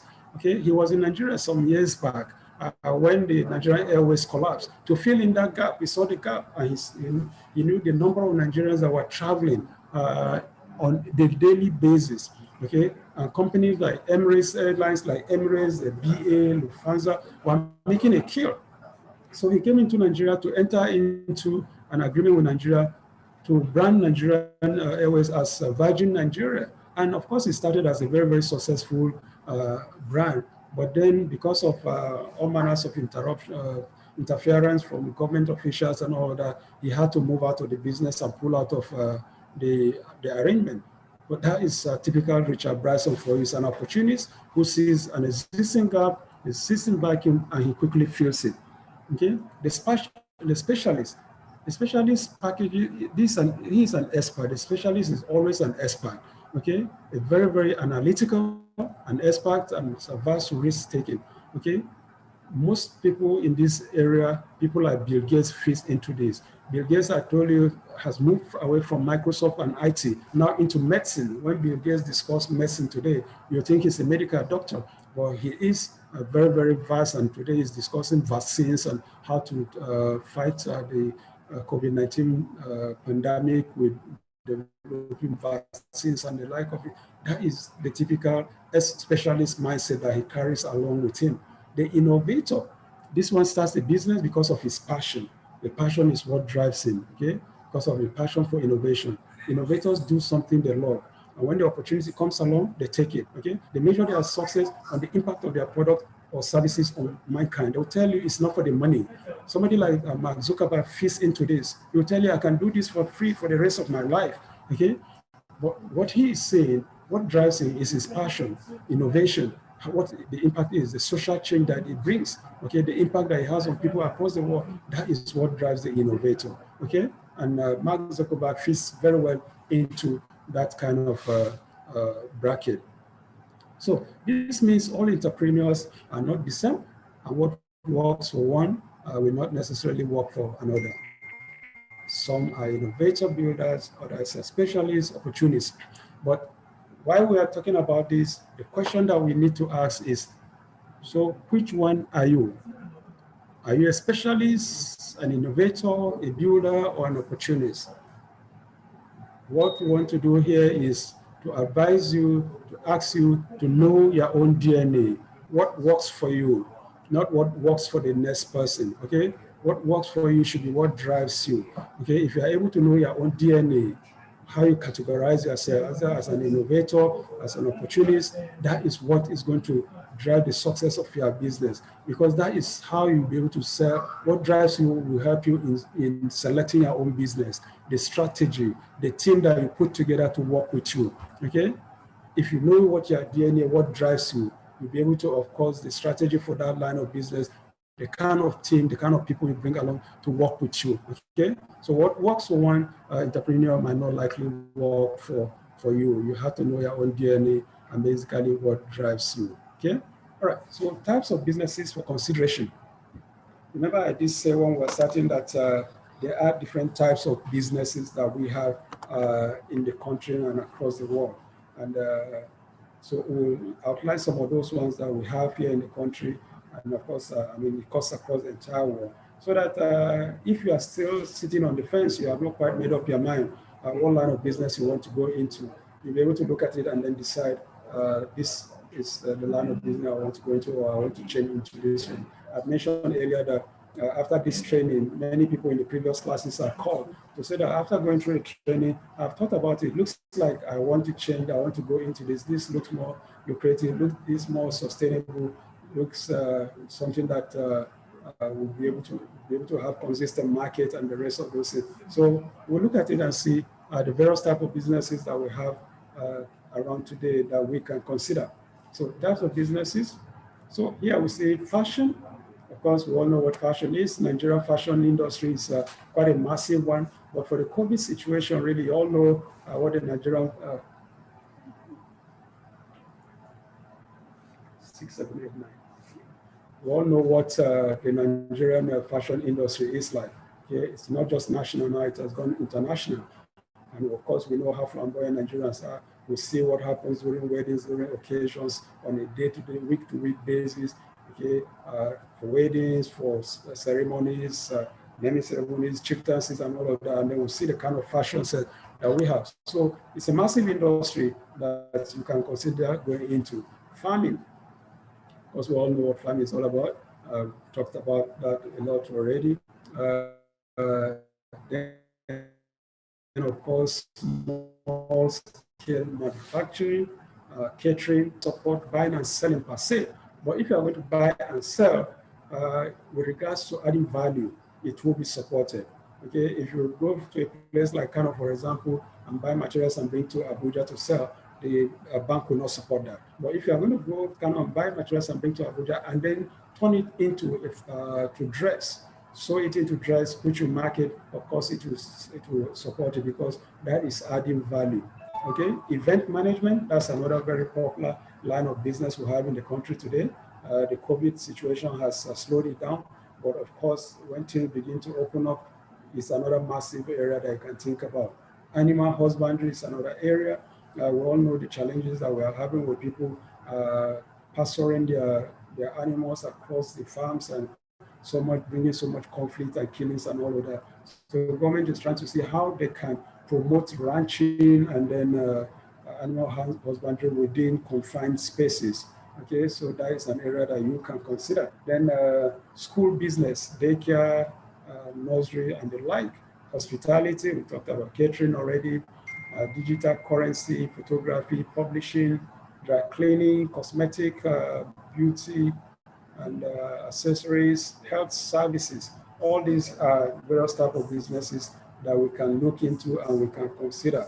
The bank itself has a list of various types of businesses that it wants you can look into. In one of the last papers we'll be taking with respect to completion of the forms, we'll see those line of businesses which you can also continue to look at. All right. Vocational skills. vocational skills, of course, you all know what vocational skills are. These are hand-driven skills like electrical, electricians, plumbing, carpentry, masonry. See, one of the problems that we have in this country is that we have a dearth of vocational skills in Nigeria today. Okay, I keep giving the example of a place like Abuja, where in the next 50 years, the city will still be under construction. If you come to Abuja today, it's a massive construction field. But when you go to these sites and locations, what you find is that most of the people carrying out these vocational skills in these places are drawn from the West Coast, like places like Togo, Benin, Ghana. They are from these countries across the West Coast. You don't have many Nigerians who have the requisite skills to fill this market. So members can, of course, participants can look into this area and see how they can also be able to build up vocational training institution where they can train Nigerians in vocational skills, so that we're able to take more and more of our young people away from the streets. Those who are doing menial jobs, pushing barrow or doing shoe shine, pedicure and all of those things, carrying small scissors around with them, and those who are simply idling along the road, okay, and teach them some of these skills so that they will become useful to themselves and useful to the community. Okay, so these are areas that we can honestly look at and see how we'll be able to fill the gap in the dearth of available vocational skills in the country today. All right. So the next thing we'll be looking at are things to consider before going into business. Remember when we started, I did say that before you go into any business whatsoever, you have to consider certain things. When you were doing the feasibility studies yesterday, basically it also revolves around this particular subject. Things to consider before going into a business. Okay, you don't just, because Mr. A is into this line of business and you also simply jump into it. You need to consider certain things before going into it, because the person who is doing that line of business that you want to emulate may have taken those things into consideration. First and foremost, you have to ask yourself, is there a demand for that business? Is there a demand for that business, that type of business within the place you find yourself, within your community, within your environment? Okay? Many businesses fail simply because the entrepreneur said a business and sold products that people and services, products and services people don't need. Okay? People might not need that business, but simply because you see somebody doing it in another community, and then you come to your own and start it. But you have to be sure. You have to confirm, you have to know whether people actually need that line of business. Some set up a business that produces or sold products and services that people want, but they cannot afford. I gave you an example of an entrepreneur who saw the need for potable drinking water, for example. Of course, people need that. But by the time he started producing, they found that they could not afford it. Okay? He started selling bottling water or sachet water, and found that the people within that environment could not afford it. So they were simply maybe going back to their street. But if he had opened it up, done it as maybe as an altruistic kind of service, okay, just to support the people in the community, they will be able to patronize it and thank him and then pray for him. But where he chose to sell it, okay, and then of course having added some value to it in terms of the packaging, then suddenly it's out of reach of the people, then it becomes a problem. So you need to consider certain things. You need to consider whether when you produce that item, people will be able to afford it. Okay? You need to ask the question, are there other people doing similar business, or are you bringing something new to the table? If you are starting a business in an area where the market is already saturated, then the business might fail, as you find that you are struggling just to keep up. Okay? So what are you bringing in? You're already in an environment and you find that there is a similar business already in existence. Okay, there is, you see, you notice that somebody is running a bakery, and then of course you come and establish the same line of business. Are you bringing something new to that line of business? If you are coming in to bake bread and serve to people, if you are not coming in with something new, all you might end up doing is saturating that market. And then, of course, the people who choose to be loyal to the previous a baker will stick with him, and then you find that you are running into a problem, and as you are failing because you cannot cope up with the competition, unless if you are coming in, you are bringing something new. You are bringing something entirely different to the bakery industry within that community. If not, you have to really ask a question, okay? Is there anything new that I'm bringing in to be able to compete with the existing one? It is important you do some research to find out areas where the competition is not properly serving the customer, and then position your business to fill the gap. So even if there is a bakery existing, for example, within a community, but you find that that existing bakery is not satisfying the needs of the people, or it's not affordable to some people, and then you want to come in and then bring in your own competition, but at a much lower rate, so that more and more people will be able to afford it and access it. You could be able to make some inroads in that area. Okay, so you need to do some research to find out where you can make the difference in terms of the existing competition and what you are able to bring and what you are going to bring into the market. So it's important that you have that idea. So as an entrepreneur, you will have to work hard to differentiate your product and bring something different to the market that no one has ever seen. That is your unique selling point or unique selling proposition. I'm sure yesterday Mr. Machi told you about your USP, okay, your unique selling point, okay? Whatever it is you want to do, you have to differentiate your own product.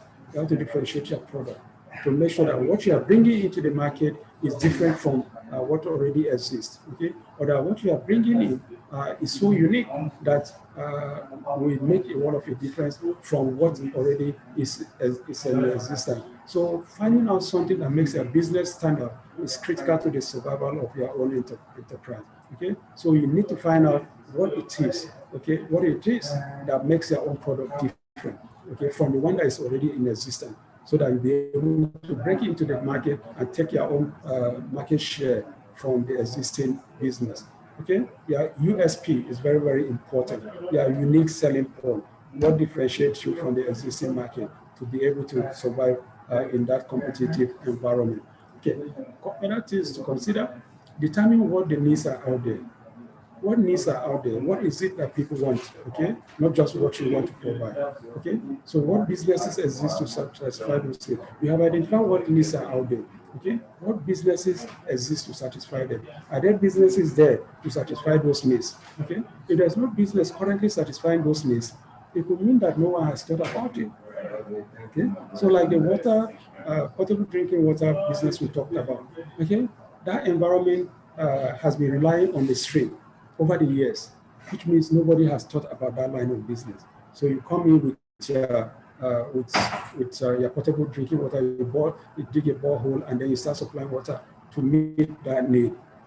Or maybe there is not enough market. Okay, you start that line of business, you dig the borehole, and find that the market is not big enough to be able to make your business viable. So you start a sachet water or bottling company, and then suddenly you find that the market is so small to be able to make it profitable. That becomes a problem, okay? Or the cost of carrying out the business in that environment is too expensive, okay? So digging a borehole within that environment, in the process of that, you find that there is a heavy rock crust underneath the surface. And that is why maybe others did not dig the borehole in that place in the first place. So if you still insist and you dig that borehole there, you find that the cost of digging that borehole is too expensive for you to be able to break even when you start selling, bottling the water or making sachet water and selling. So all of these things are things that you have to consider, okay? You have to consider what the needs are there, and then why other businesses did not come to others did not come to set up that line of business within that environment. That will be able to advise you whether to continue with that line of business or not. So these are important things that you need to consider, okay? So how do you determine what the needs are there? How do you determine what the needs are out there? Okay? You have to ask questions. You'll be surprised what you find out about people's needs when you ask questions, okay? Asking questions. That's how one of the ways to determine what the needs are out there. Administer simple questionnaire. You can draw up simple questionnaire, okay, which you administer to people to find out what needs are out there, okay? use social media. Social media is one of the most versatile means of communication in the world today. I'll just give you an example of what young men are doing with social media, communicating with each other, converging on places and protesting. Okay, you can still use that line of social media to communicate, to ask questions. Okay, and then of course you'll be able to guide you in terms of the kind of company you want to, a business you want to start there. Read journals and online sites that give free information, and then look around and observe things. Okay, you'll be surprised what you find when you observe things. Learn from Bill Gates and Steve Jobs. Okay, I've told you the story of Bill Gates, I've told you the story of Steve Jobs. Okay, they looked around, they observed, they found that there was a vacuum, there was a need to move away from electric typewriters and manual typewriters to microcomputers, okay, because of what they observed within the community, within the society, within the country. And then, of course, they went in to cash in on what they observed, okay? All right. So now we're at the home stretch now. Main barriers to starting a business. What are the main barriers to starting a business?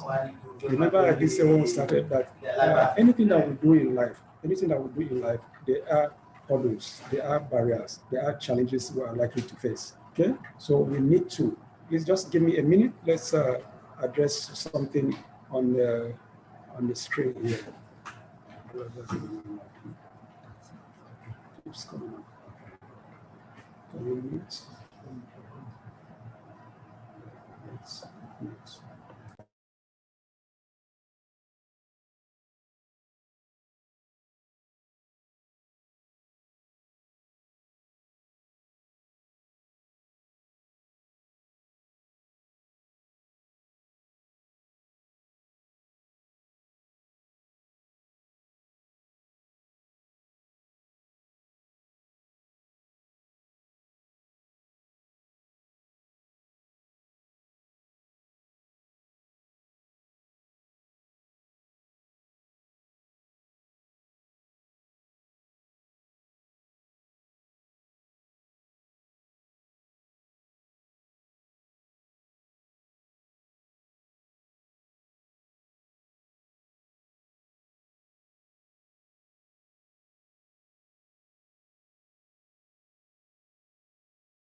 All right, sorry, we had to attend to some little interruption on the system.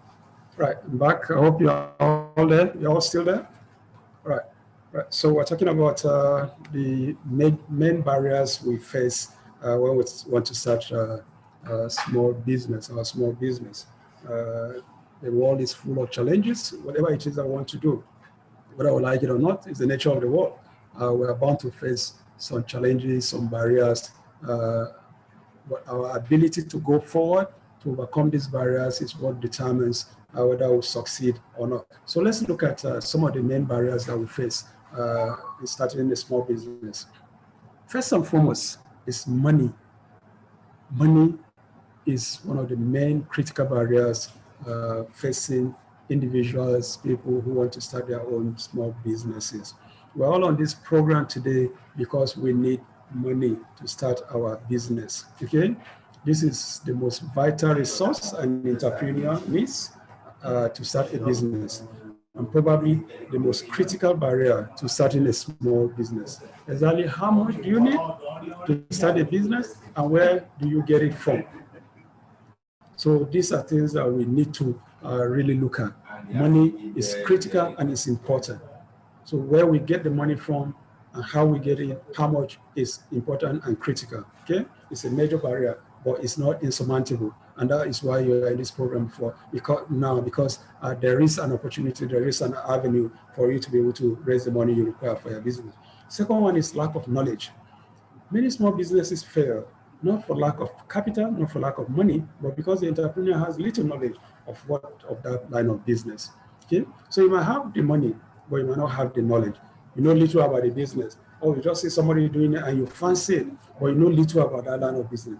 So what do you need to do? You need to have knowledge. You need to learn more. You have to acquire the necessary knowledge to be able to succeed in that business. The guy who you see succeeding must have paid his dues, must have learned a lot about that line of business. So you need to also do something like that.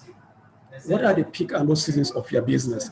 Okay, we go into certain line of businesses without realizing that, look, this business has peak period, has low period, but we don't realize it. So we just double into it, maybe at the wrong season. And before you know what's happening, you are losing so much money. So you need to know the high and the low period of that line of business, okay? Then what sudden change in the environment can affect the business? Government policy, taxes. We are in a country today where government policies keep changing on a regular basis. Okay, today government has banned the importation of maize, so people go into massive maize farming. Then suddenly, government leaves the ban on maize importation, and then of course importers go in and flood the market with maize. Then you find suddenly all your investment, all the money you put into the maize farm has come to nothing because the imported ones have come and crashed down the money, the amount with which maize is being purchased. So that becomes a problem for you. So you have to be abreast of government policy. You have to be able to project likely policy changes. Okay, today, say rice importation has been banned, but people are bringing in smuggling in rice, and people at the border, the customs and immigration at the border are watching what's happening. Inconsistency of government policy. So all these are things that you have to be very, very knowledgeable about, wary about. Taxes, this one, the last, until recently, VAT was just 5%, now it's 7.5%. Okay, import stamp duty was just 5%, today is 6%. So policies just continue to change on a day-to-day basis. Today, you want to do business, you want to register any business, they say you must go and register with the NSITF, ITF, PENCOM, and all of those. All these things are money, okay, for you to be able to access and do any business, before you to be registered. So all these are government policies, changes in the environment that you need to keep abreast, keep to abreast about, okay? Will the business be able to generate cash immediately, or you will sell on credit? That's something that you have to be very, very cautious about. Because if you want to rely on selling on credit, then of course there might be a problem along the line. So that's something that you have to be very, very cautious about. Are the products perishable? Are the products perishable? Are the products perishable? If the products are perishable, then of course you need to know that you have to have methods of preservation. If you are going into tomato farming, for example, then of course you should be ready to be able to have means of preservation. If not, you are going to run into challenges. Okay, so these are things that you need to be very, very cautious about. How long does it take to produce your goods? Will it affect your ability to meet your customer orders? Okay, will you be able to meet your customers' orders? How long does it take you to produce your goods? Is the production process very long and lengthy, or will you be able to meet the demands of your customers? If you are not able to meet their demands, by the time you produce it, they have moved on to some other places where they'll be able to get those things. So all these are things that you need to know, knowledgeable about, have at the back of your mind before you are able to go into any line of business. Another barrier is determination. Determination. One of the problems that we have is that people easily just give up at the first attempt, the first challenge they make. Okay, so you have to develop the courage of a bulldog and maintain the determination that will enable you to smash through obstacles, as there will be many along the way. You are bound to face many problems along the way. Okay, you are likely to face those things. So you need to be determined. You don't have to cave in the moment you face any challenge. You need determination to keep your focus, pick up when you fail or face rejection, and then to continue to look for new solutions and strategies to make the business a success. Okay, to make the business a success. You need that determination. If not, The moment you face rejection, most people have the tendency of just putting up their hands in the air and say, oh, no, I give up. Or when you face rejection, okay, you give up. If somebody like the Wright brothers, when they face rejection, turn their backs, maybe we'll not have the aeroplanes today. If Bill Gates, after IBM turned him down, and then he just decided to pack up in his own idea, today we'll still maybe be stuck with electric typewriters and manual typewriters around the place. So you have to show determination. You have to be determined. You face any initial failure, brace yourself up, pick yourself up. You face rejection, pick yourself up, pick yourself up, and then continue to look forward, finding solutions to why you were rejected in the first place. Develop new strategies to make sure that the business is a success. That is what you do when you face challenges. Show that determination. Okay? Fear. Another major obstacle is fear, our greatest enemy. Fear is one of the greatest barriers to people starting business. They ask themselves, what if I fail? What if I make a fool of myself? What if I'm rejected? And people say no. So what? So what? So what if you are rejected? So what if you fail? So what if you fail? You have to pull yourself, you have to brace yourself and move on, okay? In Nigeria, in Africa today, I keep saying it, and I say it almost in every time I take this paper. One of the greatest problems, the challenges we have as Black people is that we have not been able to overcome fear. We fear the dark, we fear the unknown. So when the Western world, white people have conquered fear, they have overcome fear. They are ready to dare, they are ready to die in their excursions, in their curiosity, in their inquisitiveness, in their drive to find out, to discover. Okay? That's why they've been able to land people in the moon.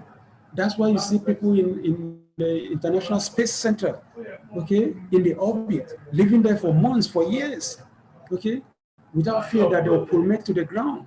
What if they do? The next day you see some other people heading back in that direction. That's why somebody like Elon Musk is thinking about taking people to Mars to settle, or taking tourists to space as tourists, okay? But we in Africa, no, we fear.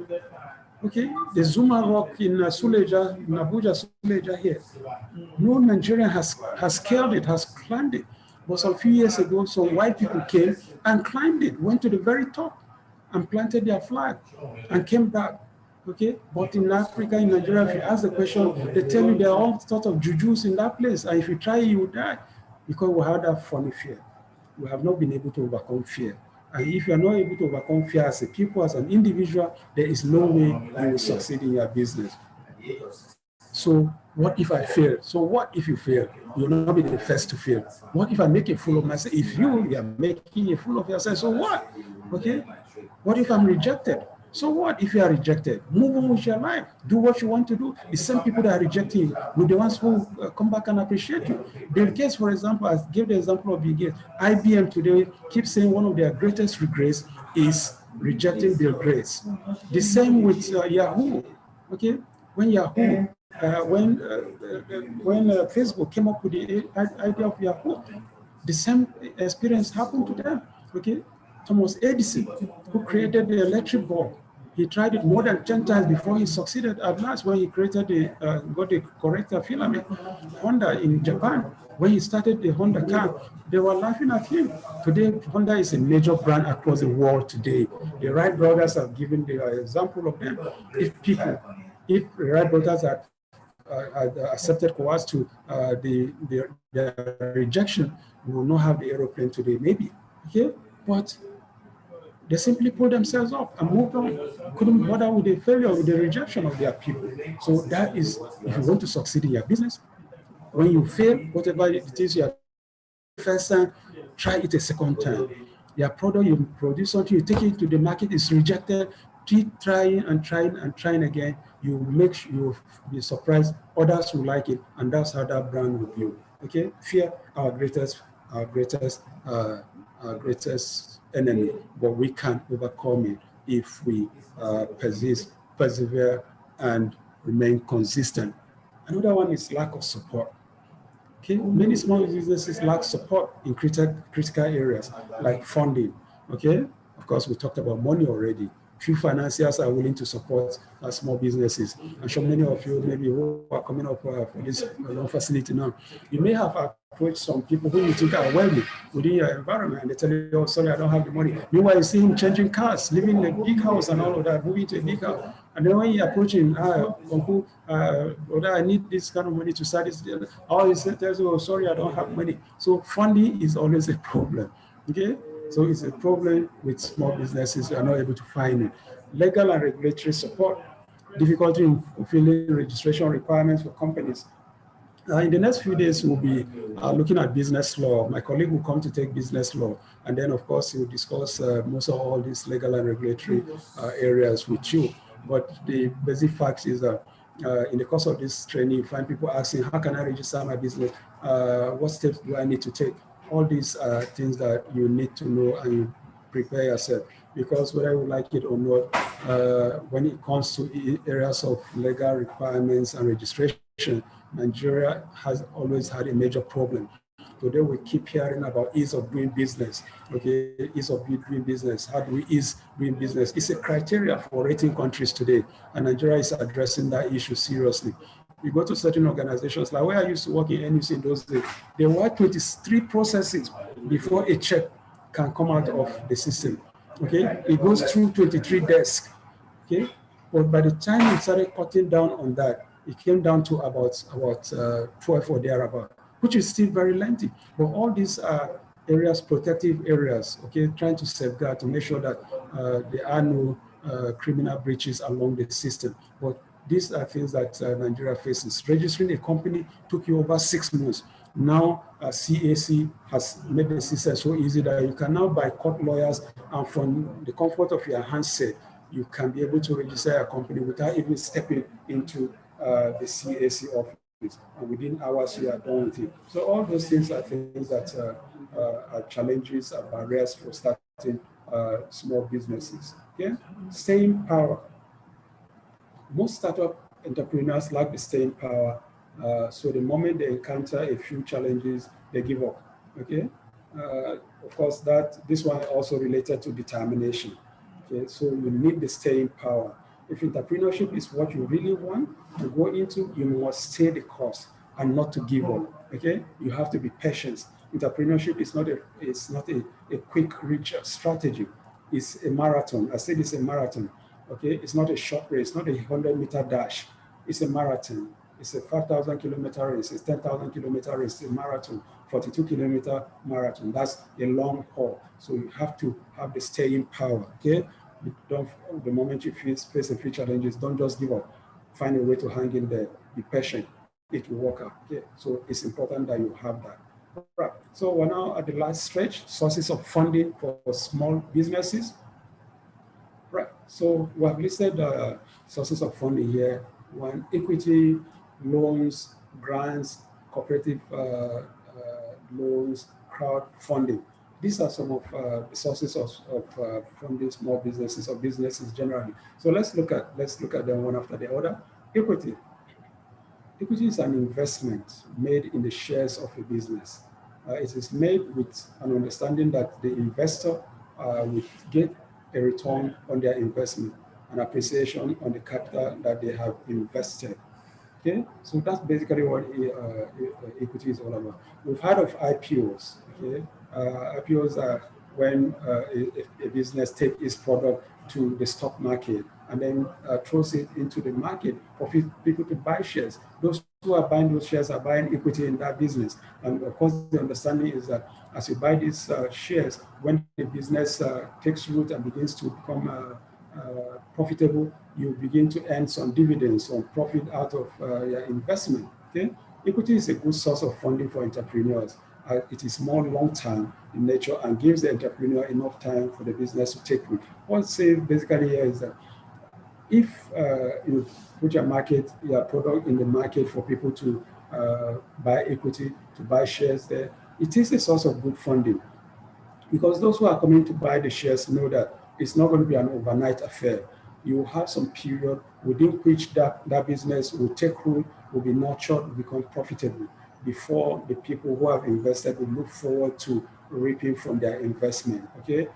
Drawing on the appreciation on the capital they have invested. So equity is an important source of funding. So what are the sources of equity? Comes from savings, comes from partners, comes from investors, comes from family. Savings, of course, we all know, as we all earn whatever it is, we are salary earners, setting aside a little money for the rainy day, they say. But we know what the challenges of saving is in our country today. The money that we earn, most people earn, minimum wage, for example, how much are you going to set aside as savings, okay? No matter how little it is, the important thing that we keep saying is that no matter how little, set something aside. Okay, join a cooperative society so that at least you are setting something aside for the rainy day. Okay, it is this little savings here and there that you'll be able to maybe start your business with the next day. Savings take a lot of effort. It takes a lot of discipline and sacrifice to be able to put money aside to start a business. But then you see have to do it anyway. Okay, partners are those who you come into business with, who want to use their own savings maybe to buy equity in your business. Investors are those who put their funds into a business in order to make returns. Then, of course, there's the angel investors. The angel investors these are wealthy private individuals who invest in business in exchange for some equity. Most angel investors really might not know the person involved, but they might want to take you on the wings because they believe in the line of entrepreneurship you are going into and decide to invest in the business and then help guide you, mentor you, guide you along the path that you'll be able to succeed. You investing the money, it's not so much what they get out of it that they are looking at, but how they can be able to also ensure that somebody like you succeeds, okay? And in the course of it, when the business becomes profitable, then of course they are able to also get some returns for the money they put in. But angel investors are very commonplace, and then they are encouraged. Mostly wealthy individuals who have the money, and then of course they try to see how they help and mentor people. Partners, talked about partners already. Then family. Most people who go into business find that the first source of money, the first set of people they ask for seed money to start their business are mostly family and friends. I'm sure it's a common practice with most of you guys. Okay, if you want to go into business, you have an idea or want to start something, the first set of people.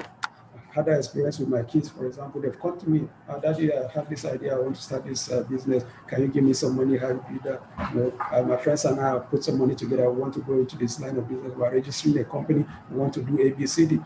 They are always, the family and friends are always the first source of money, first source of investment money for young startups. And I'm sure many of you must have gone through the same experience before. Loans, the other source of income, source of funding, sorry. What are loans? We're in this class now, for example, because we want to take the AGSMEIS loan. Okay?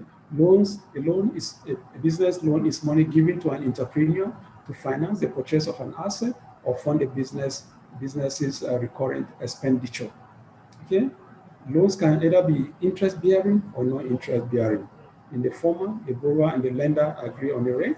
The loan is tenured for a specific period, and at the end of the tenure or at maturity, the borrower must repay the loan to the lender together with the interest. So basically, that's what a loan is all about. Okay, money that's given to an entrepreneur to finance the purchase of an asset.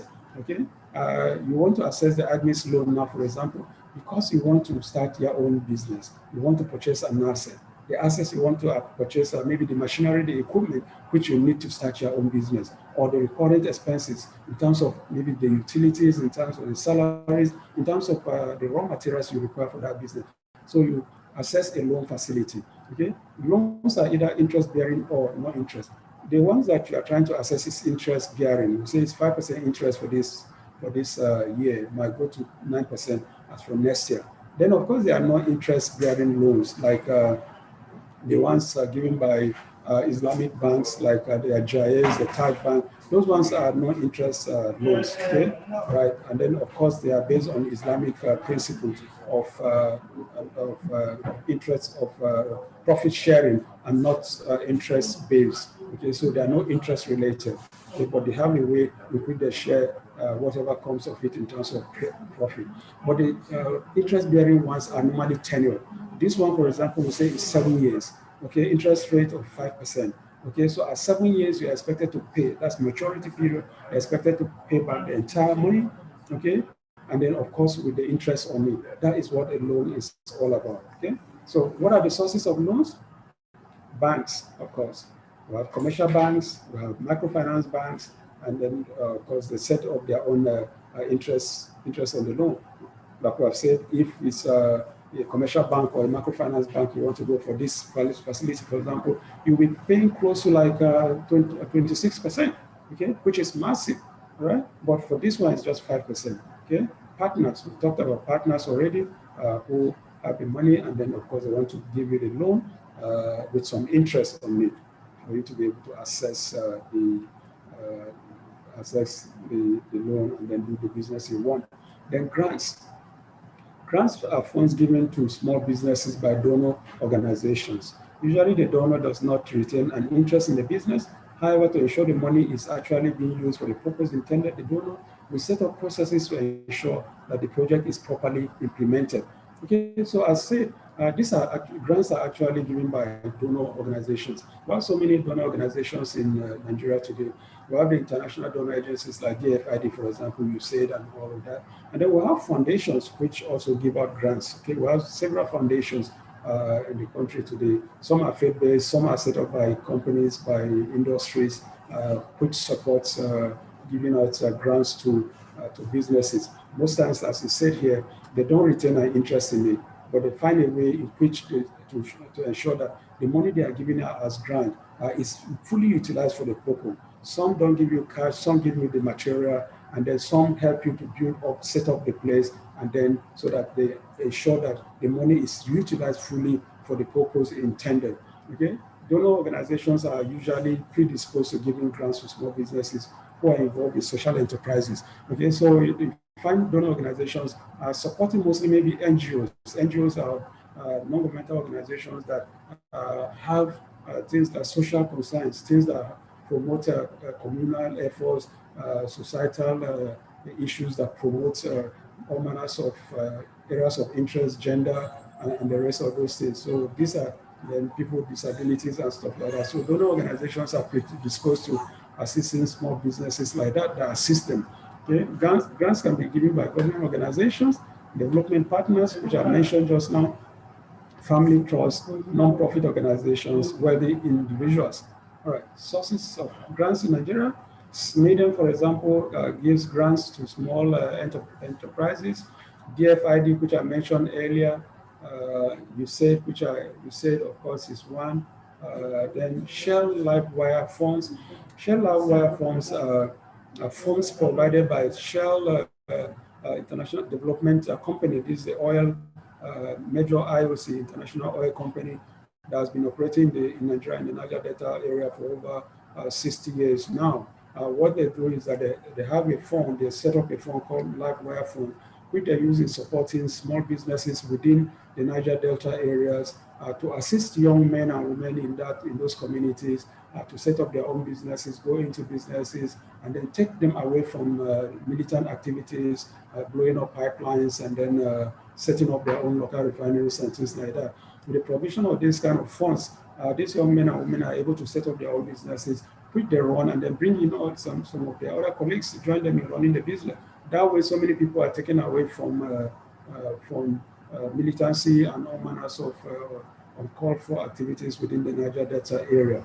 We have the Etisalat Easy Business $1 Million Grant. We have the T.Y. Anjuma Foundation, Bank of the Industry, MTN Foundation, and several foundations like that who give out grants to people within our communities. Right. Cooperative loans. This is another source of loan. A cooperative society is an independent group of people who come together to offer mutual support and cooperation to each other.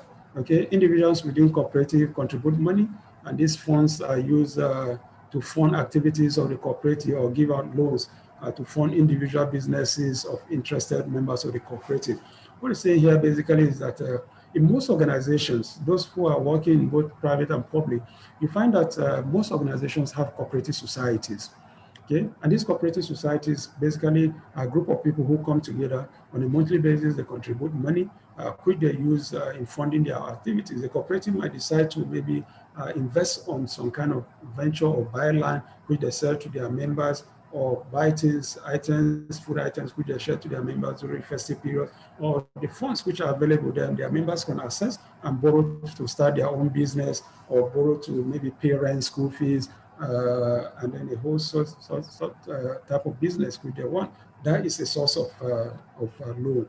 Mostly when you approach the cooperative for money like that, they give you the money, and then of course they take the percentage out of it ab initio before they release the principal to you. Right. So finally, we're looking at crowdfunding. Crowdfunding is the process of raising funds from individuals through the internet. The entrepreneur approaches the individual through a recognized platform and make a pitch about their product or business. Individuals send money either for a reward or for a return. Crowdfunding actually is a new type of line of funding, which is internet-based. Here you find people who have ideas. For example, they want to go in some line of business. They float their idea on social media network, and people are able to assess it. And then, of course, if they show interest, if they think it's a viable idea, they can contribute their money towards achieving those goals. And then, of course, we found so many. Today, crowdfunding is a very, very popular means of raising funds, young men making a lot of money out of it, and then using those money to invest in other areas. Today we have major corporations like the Alliance Products, who basic idea actually is crowdfunding, where you bring people, they call them, you're underlining a set of people. As you are buying, you are bringing in more people, and then of course the money comes, as the money is going in, you get some percentage or some amount out of the people you are able to bring along as your byline. Okay, and along the line there are also products which you are able to also purchase. So things like Forever products, Alliance products, and a host of others, all of them are basic crowdfunding concept. There are some, of course, that are dubious, like the MLM also, that duped a lot of people, their money, and then disappeared with their money.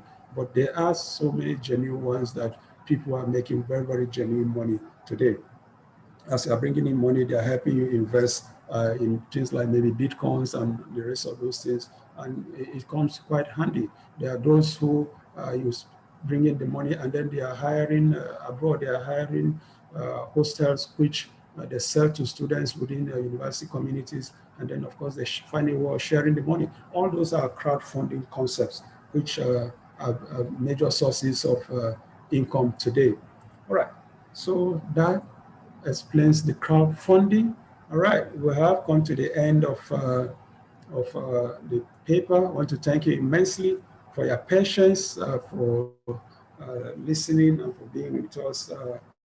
Taking much longer time than we expect. So it's now time for questions and answers. So we'll open the floor, and then we invite people to make comments, ask questions.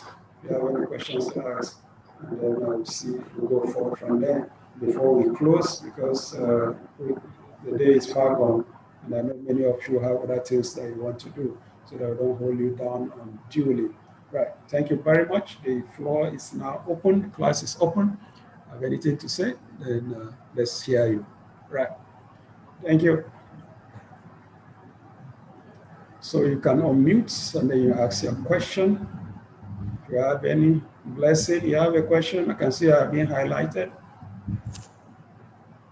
Okay, good afternoon, sir. Good afternoon, everyone. Good afternoon. Thank you, sir, for your lecture, for the time. It was quite exciting. I've learned a lot. I really appreciate. Thank you. I don't really have any question, just like a suggestion. Yes, it's about the timing. I'm talking to you from, I actually joined the lecture in the office, so I've been doing, I've been multitasking. So I would appreciate if for the subsequent lectures, we keep to time and make it. I was scared of leaving and maybe I'll miss something and all of that. So if we can do that, I would appreciate that very much.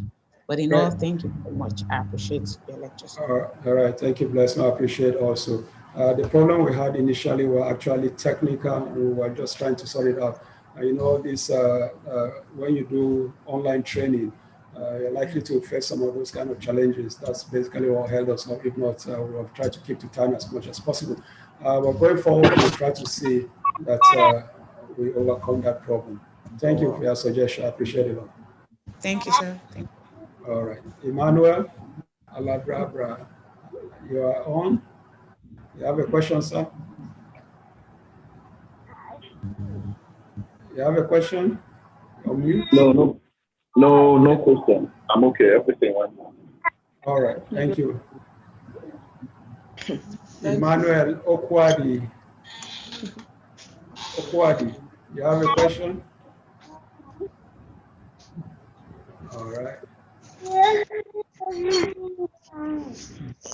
Yes, sir. Yeah, go ahead. Go ahead. I have no question really, sir. I'm okay with the lesson for today, sir. Okay. All right. Thank you.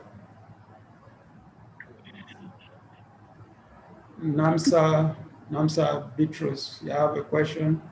No, sir. I'm okay, sir. Thank you so much, sir. Okay, Yes, sir. all right. Appreciate it. Andy Nonso, can see you smiling there. You have a question?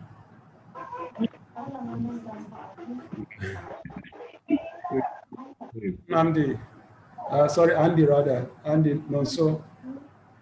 Yeah, you're all smiles. And you're bare-chested. You're in a class. You should be clothed. You're showing us your chest. Madam Cordelia, you're laughing at Nonso. All right. You have a question?